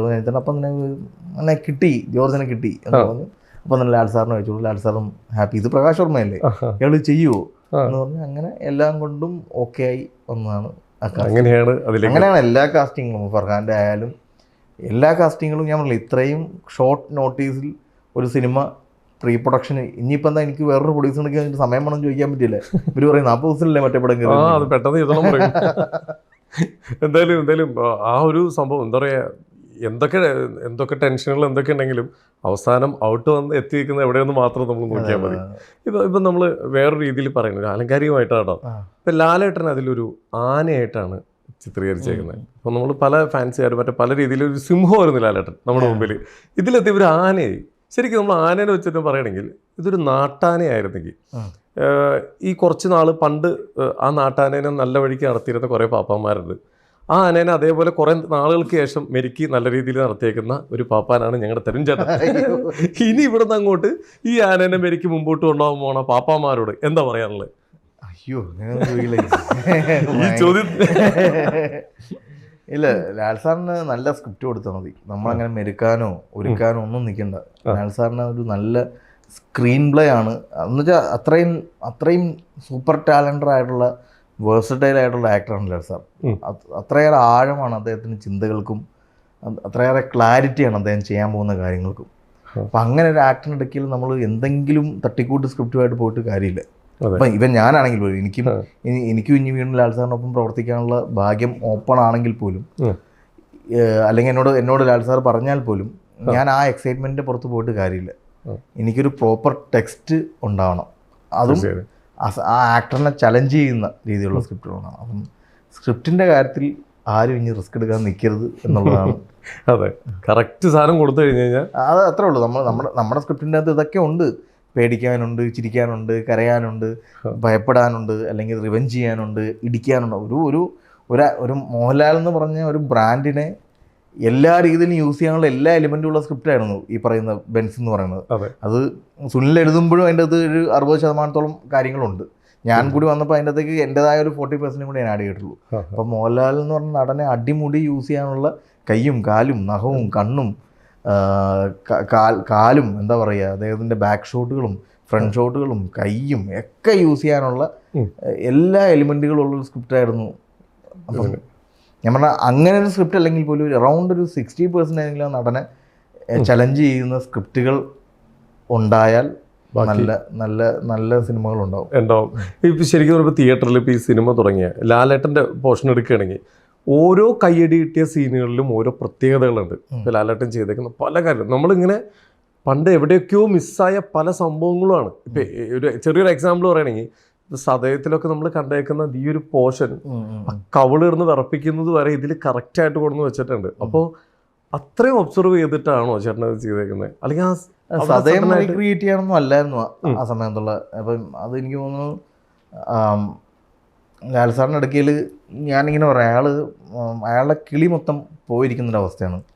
അതായത് ഞാൻ ഈ ലാൽ സാറിൻ്റെ ഇടയ്ക്കിൽ എല്ലാ പ്രധാനപ്പെട്ട സീക്വൻസുകളും വരുന്നതിന് ഒരു 10 ദിവസം മുന്നേ ചുമ്മാ ലാൽ സാറും ഞാനും കൂടെയൊക്കെ ഇരിക്കുന്ന ഏതെങ്കിലും സിറ്റുവേഷൻ പോലെ ചുമ്മാ ലാൽ സാറിൻ്റെ ഇടയ്ക്ക് പോയിട്ട് ഇങ്ങനെ പറയും, പക്ഷേ നമ്മൾ അടുത്ത ആഴ്ച ഇങ്ങനൊരു സീൻ എടുക്കുന്നുണ്ട് കേട്ടോ എന്ന് പറയും. അതെന്ന് വെച്ചാൽ ഒരു എക്സാമ്പിൾ എന്ന് പറഞ്ഞാൽ ഇപ്പോൾ ഇക്കിൾ സീൻ പോലീസ് സ്റ്റേഷനിൽ വന്നിട്ട് 3-ാമത്തെ 4-ാമത്തെ ദിവസമാണ് നമ്മൾ ഷൂട്ട് ചെയ്യണത്. അതിന് ഒരാഴ്ച മുന്നേ ആണ് ഇൻട്രൊഡക്ഷൻ സീൻ ശബരിമല സീക്വൻസ് എടുത്തുകൊണ്ടിരിക്കുന്നത്. അപ്പോൾ ശബരിമല സീക്വൻസ് എടുത്തുകൊണ്ടിരിക്കുന്ന സമയത്ത് ഞാനും സാറും കാറിൻ്റെ അകത്തിരുന്ന് ചുമ്മാ വർത്തമാനം പറഞ്ഞുകൊണ്ടിരിക്കുന്ന സമയത്ത് ഞാൻ സാർ നമ്മൾ അടുത്ത ആഴ്ച ഇക്കിളിട്ടൊരു സീൻ എടുക്കുന്നുണ്ട് കേട്ടോ. പക്ഷേ ലാൽ സാറിന് കൗതുകം ഇക്കിളിട്ടോ, അതങ്ങനെ ഇക്കിളിട്ട് നമ്മൾ സീൻ അതേപോലെ സ്റ്റേഷനിൽ വരുമ്പോഴത്തേക്ക് ഒരു ഇക്കിൾ സീൻ. അപ്പം ലാൽ സാറ് പണ്ടെപ്പോഴോ ലൈഫിൽ ഒരു വലിയ സ്റ്റേജ് പ്രോഗ്രാമിന് മുമ്പ് ഇക്കിള് വന്നിട്ട് സാറിന് സ്റ്റേജിൽ കയറാൻ ടെൻഷൻ വന്നൊരു സിറ്റുവേഷൻ പറഞ്ഞു. അപ്പം അത് നല്ലതായിരിക്കും അല്ലേ? അപ്പം സാറിനും കൗതുകമായി ഇക്കിൾ. അപ്പം ഒരു ആക്ടറിൻ്റെ ബ്രെയിനിൽ എവിടെയോ ഞാനൊരു ഇതുവരെ ചെയ്യാത്ത എൻ്റെ അറിവിൽ ലാൽ സാർ ഇക്കിള് ഉള്ളൊരു സീക്വൻസ് അഭിനയിച്ചിട്ടില്ലെന്നാണ് തോന്നുന്നത്. അപ്പം സാറിനും എൻ്റെ ഇടയ്ക്ക് പറഞ്ഞത് ഞാൻ ആദ്യമായിട്ട് ഇക്കിളിട്ട് അഭിനയിക്കാൻ വേണമെന്നത്. അപ്പം അങ്ങനെ ഒരു സീക്വൻസ് നമ്മൾ 10 ദിവസം മുന്നേ സാറിന് മുന്നിൽ ഒരു ഫീഡിങ് കൊടുത്തു. അപ്പോൾ സാർ അത് ഷൂട്ട് ചെയ്യാൻ വരുമ്പോഴേ അതിൻ്റെ ഒരു എക്സൈറ്റ്മെൻറ്റ് ഇല്ല, ഇന്ന് നമ്മൾ ഇക്കിൾ സീനാണല്ലേ എന്ന് പറഞ്ഞാൽ അങ്ങനെ വരുന്നത്. അപ്പോൾ ഇക്കിളിട്ട് ആ സീൻ എടുത്ത് കഴിഞ്ഞതിന് ശേഷവും സാർ എപ്പോഴും റിപ്പീറ്റ് ചെയ്ത് ആ സീൻ കാണും. ആദ്യമായിട്ട് ഒരു ചെയ്തിരിക്കുന്ന ഒരു സാർ ഭയങ്കര എനിക്ക് തോന്നുന്നു ആ സിനിമയിൽ ഇത്രയേറെ ബ്രില്യൻ പെർഫോമൻസുകൾ അവിടെ ഇവിടെയൊക്കെ ഉണ്ടെങ്കിൽ പോലും സാർ ഏറ്റവും കൂടുതൽ അവൻ റിപ്പീറ്റ് ചെയ്ത് കണ്ടുള്ള സാറിൻ്റെ ഇക്കിളിട്ടുള്ള പെർഫോമൻസ്. എപ്പം വന്നാലും ഫോട്ടോ മോനെയാന്ന് കാണിച്ചു ഇക്കിൾ സീൻ അത് കാണും. അപ്പോൾ അത് ഭയങ്കര രസമായിട്ടുള്ളത് ഹാൻഡിൽ ചെയ്യുന്നതാണ്. അപ്പം അതുകൊണ്ട് തന്നെ ചില ഇപ്പം ബാത്റൂം കരച്ചിൽ സീനായാലും അതും നമ്മൾ കുറച്ച് ദിവസങ്ങൾക്ക് മുമ്പ് സാർ അന്ന് നല്ല നനഞ്ഞ് ചെയ്യാനുള്ളൊരു പരിപാടിയുണ്ട് സാറേ. ബാത്റൂം കരച്ചിൽ മുന്നേ അതെങ്ങനെ മോൻ പ്ലാൻ ചെയ്യണമെന്നൊക്കെ ചോദിക്കുമ്പോൾ നമ്മൾ നമ്മുടെ ഐഡിയാസൊക്കെ പറയും. അപ്പം ഒരു 7 ദിവസം മുന്നേ തന്നെ നമ്മളിങ്ങനെ സാറിൻ്റെ ഇടയ്ക്ക് ഇങ്ങനെ ഇട്ട് കൊടുക്കുമ്പോൾ സാർ അത് എവിടെയൊക്കെയോ ക്യാപ്ചർ ചെയ്ത് വെക്കും. അപ്പം അതേപോലെ തന്നെയാണ് ഈ പറഞ്ഞ ഇപ്പം സതയത്തിലെ സീൻ എന്ന് പറഞ്ഞത്. ഞാൻ ഈ പോലീസ് സ്റ്റേഷനിൽ ഒരു ദിവസം ഷൂട്ട് ചെയ്തിട്ട് സാറിങ്ങനെ നടന്ന് സാറിൻ്റെ ചെയറിലോട്ട് പോയിക്കൊണ്ടിരുന്നു. ഞാൻ പുറകെ കൂടി പോയിട്ട് സാർ നമ്മൾ ഇതൊക്കെ അറിഞ്ഞു കഴിഞ്ഞിട്ട് ഇയാളുടെ ഒരു ഭ്രാന്തമായ അവസ്ഥ ഉണ്ടല്ലോ സാറേ. അപ്പോൾ സാറ് ഈ പൗത്രത്തിലൊക്കെ ചെയ്യണ സമയത്ത് സാറിങ്ങനെ ചവയ്ക്കണ പോലെയൊക്കെ ചെയ്തിട്ടുണ്ട്. അപ്പോൾ ഒരുപാട് ആളുകൾ ആർട്ടിക്കിളിലൊക്കെ എഴുതിയിട്ടുണ്ട് സൈക്കാട്രിക് എന്നത് ഇങ്ങനത്തെ ചിന്തകളൊക്കെ വരുന്ന സമയത്ത് യാദൃശ്യമായിട്ട് യൂസ് ഇപ്പം ഭ്രമരത്തിനും ചെയ്തിരിക്കുന്ന ക്യാരക്ടറിനെ പറ്റിയും ഇതൊന്നും സാർ അറിഞ്ഞിട്ടൊന്നുമല്ല, പക്ഷേ സാറ് ചെയ്യുമ്പോൾ അതൊക്കെ കറക്റ്റായിട്ട് വരും. അല്ലെങ്കിൽ അൽസമേഷ്യസ് എന്ന് പറഞ്ഞ രോഗത്തിൻ്റെ അവസ്ഥേനെ പറ്റി സാറ് അറിഞ്ഞിട്ടില്ലെങ്കിൽ പോലും അതിൻ്റെ അകത്ത് നാക്ക് പുറത്തിടുന്നതൊക്കെ അങ്ങനെയുള്ള രോഗികൾ ചെയ്യുന്ന ഡോക്ടേഴ്സ് പോലും പറയുന്നു എന്ന് പറയുന്ന. അപ്പം എൻ്റെ വിശ്വാസം എന്താണെന്ന് വെച്ചാൽ ഈ പുള്ളി ഇത് ഏതെങ്കിലും ഡോക്ടർമാരോടൊക്കെ ചോദിച്ചിട്ടൊക്കെ ആയിരിക്കും ഇതൊക്കെ കൊണ്ടുവരുന്നുള്ളതൊക്കെ ആയിരിക്കും. നമ്മൾ അല്ലെങ്കിൽ ചിലപ്പം ഫാൻ വർഷിപ്പിൻ്റെ പേരിലായിരിക്കും ആളുകൾ ഇതൊക്കെ അറിയാണ്ട് വരുന്നതെന്ന് പറയുന്നത്. അപ്പം ഞാൻ അതുകൊണ്ട് ഏതെങ്കിലും ഡോക്ടർമാരോടൊക്കെ ചോദിക്കണമെങ്കിൽ ചോദിച്ചോട്ടെ എന്നോർത്തിട്ടാണ് ഞാൻ പോയി. സാർ നമ്മൾ അത് ചെയ്യുമ്പോൾ ഇയാൾ ഭയങ്കര സൈക്കിക്കായിട്ടൊരു ക്യാരക്ടറാണ് ചെയ്യുന്നത്. അപ്പം അതുകൊണ്ട് തന്നെ സാർ ഇയാളുടെ മെൻറ്റാലിറ്റി മൊത്തം മാറുന്ന സമയത്ത് ഇയാൾ കയ്യിൽ നിന്ന് പോകും. ഇപ്പോൾ സാറ് മറ്റേ സതയത്തിൽ ചെയ്തിരിക്കുന്ന പോലെ അല്ലെങ്കിൽ പവിത്രത്തിൽ ചെയ്തിരിക്കുന്ന പോലെയൊക്കെ എന്തെങ്കിലും ഒരു എലിമെൻറ്റ് സാറൊന്ന് മനസ്സിൽ. അപ്പം ലിറ്ററലി ലാൽ സാറിൻ്റെ 2 കയ്യിലോട്ട് ഇങ്ങനെ മോനെ എന്നോട് അങ്ങനെയൊന്നും പറയരുത്, എനിക്കറിയില്ല, എന്നോട് അങ്ങനെ പറഞ്ഞു കഴിഞ്ഞാൽ എനിക്ക് ചെയ്യാൻ പറ്റില്ല, എന്നെ വെറുതെ പേടിപ്പിക്കില്ലേ. ഇത് ആ സമയമാകുമ്പോൾ നമുക്ക് നേച്ചർ എവിടെ നിന്നെങ്കിലും തരും, നമുക്കങ്ങനെ ചെയ്താൽ പോരെ, മതി സാർ മതി, അതിനകത്തേക്ക് ഇനി കൂടുതലൊന്നും. പക്ഷേ സാർ അത് ചിന്തിക്കുന്നുണ്ട്, സാർ അതിനെപ്പറ്റി ബോധർ ചെയ്യുന്നുണ്ട്. സാർ ആ കമ്പത്തേക്ക് വന്ന സമയം മുതൽ ഈ പർട്ടിക്കുലർ സീൻ എടുക്കുന്നതിന് മുൻപ് മുതൽ തന്നെ എൻ്റെ അടുക്കെ ചോദിക്കുന്നുണ്ട്. ഇയാൾ സിനിമയിൽ കാറിൻ്റെ ഉള്ളിൽ ഇളയരാജ പാട്ടൊക്കെ ഇട്ടാണല്ലോ എപ്പം യാത്ര ചെയ്യുന്നത്. അപ്പോൾ ഇയാൾ ചിലപ്പം ഇയാളെ കിളി പോയിരിക്കുന്നു എന്ന് പറഞ്ഞ സമയത്ത് എന്തുകൊണ്ട് ഇയാൾക്ക് ഇളയരാജ പാട്ട് മൂളിക്കൂടാ? സാറിൻ്റെ ചിന്തയിൽ, ആക്ടറിൻ്റെ ചിന്തയിൽ അതായിരിക്കും പോയത്. അപ്പം ഞാൻ പറഞ്ഞു സാർ അത് കോപ്പിറൈറ്റ് അടിക്കും സാർ, ഇളയരാജയാണ് കളിക്കേണ്ടത് സാർ, വെറുതെ നമ്മൾ ആവശ്യമില്ല. ഓ അങ്ങനെയുണ്ടല്ലേ, മൂളിയാലും പ്രശ്നം, ഞാൻ എനിക്ക് റിസ്ക് എടുക്കാൻ പറ്റും സാർ. അപ്പോൾ നമ്മൾ വളരെ ചെറിയ കുറച്ച് പാട്ടുകൾക്ക് മാത്രമേ ഈ പറയുന്ന പോലെ ഇതെടുത്തിട്ടുള്ളൂ. സാറിൻ്റെ ഉള്ളിൽ അതുണ്ടായിരുന്നു. സാർ റിപ്പീറ്റ് ആയിട്ട് വീണ്ടും വീണ്ടും ഒരു പാട്ടും ഒരു മൂളിപ്പാട്ടും നമുക്ക് പാടാൻ പറ്റില്ല, നമുക്ക് ഏതൊക്കെ പാട്ടിൻ്റെ റൈറ്റ്സാണ് ഉള്ളത്. അപ്പം റൈറ്റ്സ് ഉള്ള പാട്ടുകളൊന്നും ആ സ്ഥലത്ത് മാച്ച് ആകൂല. അപ്പം പറ്റില്ല അല്ലേ, അങ്ങനെ പറ്റില്ല സാർ, അത് ഭയങ്കര പ്രശ്നമായിപ്പോൾ നമ്മൾ പ്രൊഡ്യൂസർ ചിലപ്പം തലവേദന വീണതിൽ ഇപ്പം അങ്ങനെ പ്രശ്നമാണ്. ഞാനത് കളയാക്കി പറഞ്ഞല്ലോ, റൈറ്റ്സിൻ്റെ പേരിൽ ഇത്രയേറെ ഈ കൺസേൺസും വിഷയങ്ങൾ നടക്കുന്ന സമയത്ത് നമ്മൾ കുറച്ച് ബോധേഡാവണം അതിനെപ്പറ്റി. അപ്പം ഞാൻ സാറിനോട് സാർ പറ്റില്ല അല്ലേ മോനെ. പിന്നെ ഞാൻ പറഞ്ഞു സാർ അത് അങ്ങനെ കാരണം ആ സമയത്തൊക്കെ ഭയങ്കര നമ്മൾ RRൻ്റെ ഒക്കെ ഭയങ്കര സപ്പോർട്ട് ഉണ്ടാകും. അപ്പോൾ സാറ് മൂളിപ്പാട്ട് പാടിയാലും അങ്ങനെ കേൾക്കണം എന്നില്ല എന്നൊക്കെ പറയുമ്പോൾ ഓക്കെ മോനെ ഓക്കെ ശരി എന്ന് പറഞ്ഞ് ഈ ഫർഹാൻ്റെ അടുത്ത് വന്ന് ഇരിക്കുന്നവരെയും സാറിനോട് ഞാൻ അങ്ങനെ ഒരു ഭയങ്കര ഭ്രാന്തമായിട്ടൊരു സന്തോഷം മന്നെന്ന് ഞാൻ പറഞ്ഞിട്ടില്ല. അപ്പോൾ സാറിത് നമ്മൾ കയ്യിലൊക്കെ വെക്കുന്ന ക്ലോസുകളൊക്കെ എടുത്തതിന് ശേഷമാണ് സാറിൻ്റെ ക്ലോസ് എടുക്കുന്നത്. ഞാൻ സാറിനൊക്കെ ഒന്ന് പറഞ്ഞു സാറേ നമുക്ക് ഇയാൾ വേദനിക്കുന്നതിൽ സാറ്, അതായത് മുന്നിൽ നിൽക്കുന്ന ഫർഹാൻ വേദനിക്കുന്നത് സാർ വേദനയോടെ ചിരിക്കണം. പുള്ളിനെ നോക്കി വേദനയോടെ ചിരിക്കണം അല്ലേ, ഓക്കെ വേണേ എന്ന് പറഞ്ഞ് ഞാൻ പിന്നെ പോയി മോണിറ്ററിന് മുന്നിൽ കാണുമ്പോൾ ഞാൻ കാണുന്നതാണ് ഇപ്പം കാണുന്ന എക്സ്പ്രഷൻ. നേരെ അതിൻ്റെ ഒരു വീഡിയോ ഇട്ടിട്ടുണ്ടായിരുന്നു. സ്ട്രേറ്റ് ലാൽ സാർ ആക്ഷൻ പറയുമ്പോൾ സാറിൻ്റെ ഫേസിൽ ആ പരിപാടി വന്ന് കട്ട് പറയുമ്പോൾ ടക്ക് എന്ന് പറഞ്ഞത് മാറി അടുത്ത പരിപാടിയോട്ട് പോകുന്നത്. ഒരുപാട് തള്ളി എന്നെ ഒരു വലിയ ഈ സിനിമ ഇറങ്ങിയ ഇതൊക്കെ റിയലാട്ടോ. ആളുകൾക്ക് തോന്നാം ഇപ്പം നമ്മൾ റിലീസിന് മുന്നേ ഒന്നും അങ്ങനെ തള്ളിയിട്ടില്ല.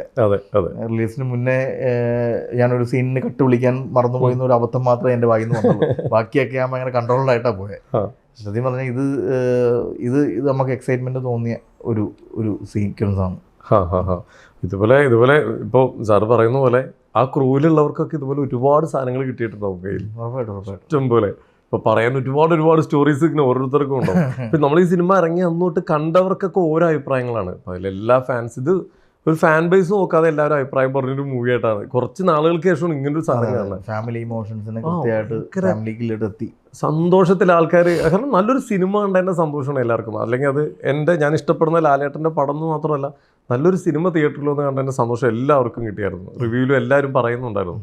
ഇപ്പം സിനിമയുടെ അകത്തേക്ക് വരികയാണെങ്കിൽ അതിലെ ഫൈറ്റ് സീനിൽ ഏറ്റവും കൂടുതൽ എൻ്റെ അടുത്തിരുന്നവരൊക്കെ എനിക്ക് കാണാൻ പറ്റണില്ല. കാരണം എനിക്ക് ദേഷ്യം വന്നിട്ട് എന്തവിടെ നിന്ന് പറയാം. കാരണം ആൾക്കാർ എഴുന്നേറ്റ് നിന്ന് തുള്ളിയൊരു സാധനമാണ് ലാലേട്ടൻ ആ വിൻഡോൻ്റെ ഉള്ളിൽ കൂടി ചാടി വരുന്നത്, ആ ജമ്പ്. ഇത് ഓൾറെഡി ഇത് തരുൺചേട്ടൻ്റെ സൃഷ്ടിയാണോ ആ ചില്ല് പൊട്ടിച്ച് ചാടുക എന്ന് പറയുന്നത്, അത് ബിനുവിനെ എടുത്ത് എറിയുക, പുള്ളി പുറകെ ചാടി വരിക എന്നുള്ളത് നമ്മുടെ പ്ലാനാണ്. അതിൽ കയ്യടി പോയിന്റ് ആയിരിക്കണമെന്ന് നമ്മൾ സിൽവയോട് പറയുന്നുണ്ട്. പക്ഷെ ഇതെങ്ങനെയാണ് ചാടാൻ പോകുന്നതെന്നോ ഇതെങ്ങനെയാണ് സിൽവ ഇത് എക്സിക്യൂട്ട് ചെയ്യാൻ പോകുന്നതെന്നോ എനിക്കൊരു ക്ലാരിറ്റി ഇല്ല. രാവിലെ ഒന്ന് നോക്കുമ്പോൾ തന്നെ അവിടെ മറ്റേ ചില്ല് പൊട്ടിക്കുന്നതിന് വേണ്ടിയിട്ടുള്ള മറ്റേ ബോംബ് ബ്ലാസ്റ്റും കാര്യങ്ങളൊക്കെ നടത്തുന്നുണ്ട്. ബിനുവിനെ ചാടിക്കാനുള്ള പരിപാടികളൊക്കെ ചെയ്യുന്നുണ്ട്, റോപ്പ് പരിപാടികളൊക്കെ ചെയ്യുന്നുണ്ട്. ഇതൊക്കെ കണ്ട് ഇപ്പം ഞാൻ സിൽവയോട് ചോദിക്കുന്നു, ഇത് ലാൽ സാർ ചാടില്ലേ? എന്നാ സാർ, ലാൽ സാർ തന്നെ ചാടും സാർ എന്ന് പറഞ്ഞാൽ എനിക്ക് ഭയങ്കര ധൈര്യം തരുന്നുണ്ട്. അപ്പോൾ ഇത് നമുക്കറിയില്ലല്ലോ ലാൽ സാർ എങ്ങനെയാണ് ചെയ്യാൻ പോകുമ്പോൾ. ഒന്നാം തന്നെ ലാൽ സാറിന് ഒടുക്കത്തെ പനിയാണ് ആ സമയത്ത്, ഭയങ്കര ഫീവറാണ്. അപ്പം ഹെൽത്ത് വൈസ് ഒന്നും ഫൈറ്റ് ഷൂട്ട് ചെയ്യുന്ന സമയത്ത് ഫുൾ ഫീവറാണ്. അപ്പം പിന്നെ നമുക്ക് ലാൽ സാർ ഈ ബിഗ് ബോസിനൊക്കെ പോകുന്ന കാണാൻ, ബിഗ് ബോസിൻ്റെ ഫിനാലെയൊക്കെ നടന്നുകൊണ്ടിരിക്കുന്ന സമയം സാറിന് പോകാണ്ടിരിക്കാൻ പറ്റില്ല. അപ്പോൾ നമുക്ക് ഷൂട്ട് ചെയ്യാണ്ടിരിക്കാനും പറ്റും. കാരണം നല്ല എക്സ്പെൻസിലുള്ള ഫൈറ്റേഴ്സ് വന്നിരിക്കുകയാണ്, ഈ പറയുന്ന പോലെ ഫാൻറ്റം ക്യാമറ വന്നിരിക്കുകയാണ്. അപ്പം ഇത് ഷൂട്ട് ചെയ്തേ പറ്റുള്ളൂ. അപ്പം അതുകൊണ്ടാണ് നമ്മൾ ഷൂട്ട് ചെയ്യാൻ നിർബന്ധിതരായത്. അല്ലെങ്കിൽ നമ്മൾ ബ്രേക്കൊക്കെ എടുത്തിട്ട് ചെയ്തേനെ. ലാൽ സാറും ചെയ്യാൻ റെഡിയായി. അപ്പോൾ ഈ സാറിന് ഫീവറൊക്കെ ഉള്ളതുകൊണ്ട് തന്നെ നമുക്ക് ഒരു മടിയുണ്ട് സാറിൻ്റെ മുന്നിൽ പോയി എന്നിട്ട് ഇത് പറയാനും ഒക്കെ. അപ്പം അങ്ങനെ ഞാൻ ആകെ പറഞ്ഞ ലാൽ സാർ ഇങ്ങനെ ചാടി വന്ന് നിന്നാൽ മതി, അത് നിങ്ങൾ റോപ്പിൽ ചാടിക്കുകയോ എങ്ങനെയാണെന്ന് വെച്ചാൽ നിങ്ങൾ ചെയ്തു, പക്ഷേ ചാടി വന്ന് നിൽക്കണം. അത് ഫ്രണ്ടിൽ നിൽക്കണവരൊക്കെ അത് കണ്ട് പേടിക്കണം. ഇതാണ് ഒരു ആന ചില്ല് പൊട്ടിച്ച് അല്ലെങ്കിൽ കാട് ഇളക്കി വന്ന് നിൽക്കും പോലെ നിൽക്കണം എന്നുള്ളതാണ് നമ്മുടെ ഡിസ്ക്രിപ്ഷൻ. അപ്പം അത് നമ്മൾ എല്ലാം പറഞ്ഞു കൊടുത്തപ്പോൾ ഞാൻ നോക്കുമ്പോൾ ലാൽ സാറ് അതിലൊക്കെ ഇങ്ങനെ പിടിച്ച് ഇങ്ങനെ ഇറങ്ങി കാലുകൊണ്ട് ഇങ്ങനെ ഇറങ്ങി വന്ന് നോക്കുന്നുണ്ട്. അപ്പം ഞാനോർത്തു നമ്മൾ വിചാരിക്കുന്ന പോലെ കിട്ടില്ലായിരിക്കും. കാരണം ഇങ്ങനെ പിടിക്കുന്നു, കാല് വെച്ചിറങ്ങി നോക്കുന്നു. അപ്പോൾ ഓക്കെ സാർ ഓക്കെ. അപ്പം ഞാൻ സിൽവ മാസ്റ്ററോട് ചോദിക്കുന്നുണ്ട്, സാർ നമ്മൾ വിചാരിക്കുന്നത് സാർ പാറുങ്ക സാർ പെണ്ണു എല്ലാമേ പെണ്ണു എന്ന് പറഞ്ഞെങ്കിൽ നമുക്ക് നല്ല ധൈര്യം തരിക. അപ്പം നമ്മളിങ്ങനെ സാർ ആക്ഷൻ എന്ന് പറഞ്ഞ് നിൽക്കുന്നതും കടകടകടാന്ന് പറഞ്ഞൊരു സാധനം വന്ന് പുള്ളി ഒരു കാലിങ്ങനെ എടുത്ത് വെച്ച് വേറെ അപ്പം മുണ്ടടക്കം പുള്ളിക്ക് വേണ്ടി അഭിനയിച്ചു എന്നുള്ളതാണ്. മുണ്ടിങ്ങനെ റാ പോലെ ഇങ്ങനെ വന്ന് ആ നിപ്പ് ആ സമയത്ത് കൃത്യമായിട്ട് ബ്ലോവർ ചെയ്യുന്നൊരു ഇത് പോയി അതിങ്ങനെ ഫേസിലോട്ട് അടിക്കുമ്പോൾ ഒരു കാറ്റ് ഉള്ളിലോട്ട് വന്ന് പുള്ളി അങ്ങനെ നിപ്പ് അങ്ങനെ നിന്ന് കുറച്ച് നേരം നിപ്പ് അങ്ങനെ നിന്നപ്പോൾ ഷാജിച്ചേട്ടൻ പതിയെ ക്യാമറയും കൂടി ഇങ്ങനെ മൂവ് ചെയ്ത് കൊണ്ടുവന്നപ്പോൾ അതൊരു ഭയങ്കര ഹീറോയിക് മൂവ്മെൻ്റ് ആയിട്ട് മാറി. അവിടെ കിട്ടിയല്ലോ പിന്നെ അതിനപ്പുറം നമ്മളൊരു പോയിന്റ് ഫിക്സ് ചെയ്ത് വെച്ചിട്ടുണ്ട്, ഇങ്ങനെ വേണം. അതാണ് ഞാൻ ഇതിന് മുമ്പത്തെ ഇൻ്റർവ്യൂവിൽ ഞാൻ പറഞ്ഞില്ല, ലെജൻഡറി ആയിട്ടുള്ള ആക്ടേഴ്സ് വന്ന് ചെയ്യുമ്പോൾ വൈ മോഹൻലാൽ, വൈ മമ്മൂട്ടി അല്ലെങ്കിൽ വൈ സുരേഷ് ഗോപി എന്തിനാണ് ഇവരെ തന്നെ ഇങ്ങനത്തെ കാര്യങ്ങൾക്ക് വേണ്ടി വിളിക്കുന്നതെന്ന് വെച്ച് കഴിഞ്ഞാൽ ഇതാണ് ഉത്തരം. നമ്മളൊരു പരിപാടി എക്സ്പെക്റ്റ് ചെയ്താൽ അതിനൊരു 10 ഇരട്ടിക്ക് മേളിൽ ഒരു റിസൾട്ട് തരിക എന്ന് പറയുന്നതാണ് ലാലേട്ടൻ അല്ലെങ്കിൽ മമ്മൂക്കയാൽ. അത് നമ്മൾ കേട്ടുള്ള അങ്ങനെയാണ്, അവർ അതിന് വേണ്ടി ഒരു എഫേർട്ട് എടുക്കും. അപ്പം അങ്ങനെ കിട്ടിയ ഫസ്റ്റ് ടേക്ക് ഷോട്ടാണത്. അത് കിട്ടി. ഇനി തിയേറ്റർ ബ്ലാസ്റ്റ് ആണെന്നുള്ള നന്നേ അറിയാം, ഉറപ്പിച്ചായിരുന്നു. കാരണം ഒന്ന് ലാലേട്ടൻ ഈ ഫീവർ ഇതൊക്കെ ഉള്ളതുകൊണ്ട് ഒന്നും നമുക്ക് ഫോഴ്സ് ചെയ്യാനും പറ്റില്ല ഇങ്ങനെ ചെയ്യുന്നത്. സ്വാഗായിരുന്നു ഇങ്ങനെ വന്ന് നിന്ന് നല്ല ആന ഇങ്ങനെ കാടും പൊടിച്ച് വന്ന് നിൽക്കുന്ന വിചാരിച്ച സാധനം തന്നെ. അടിപൊളി.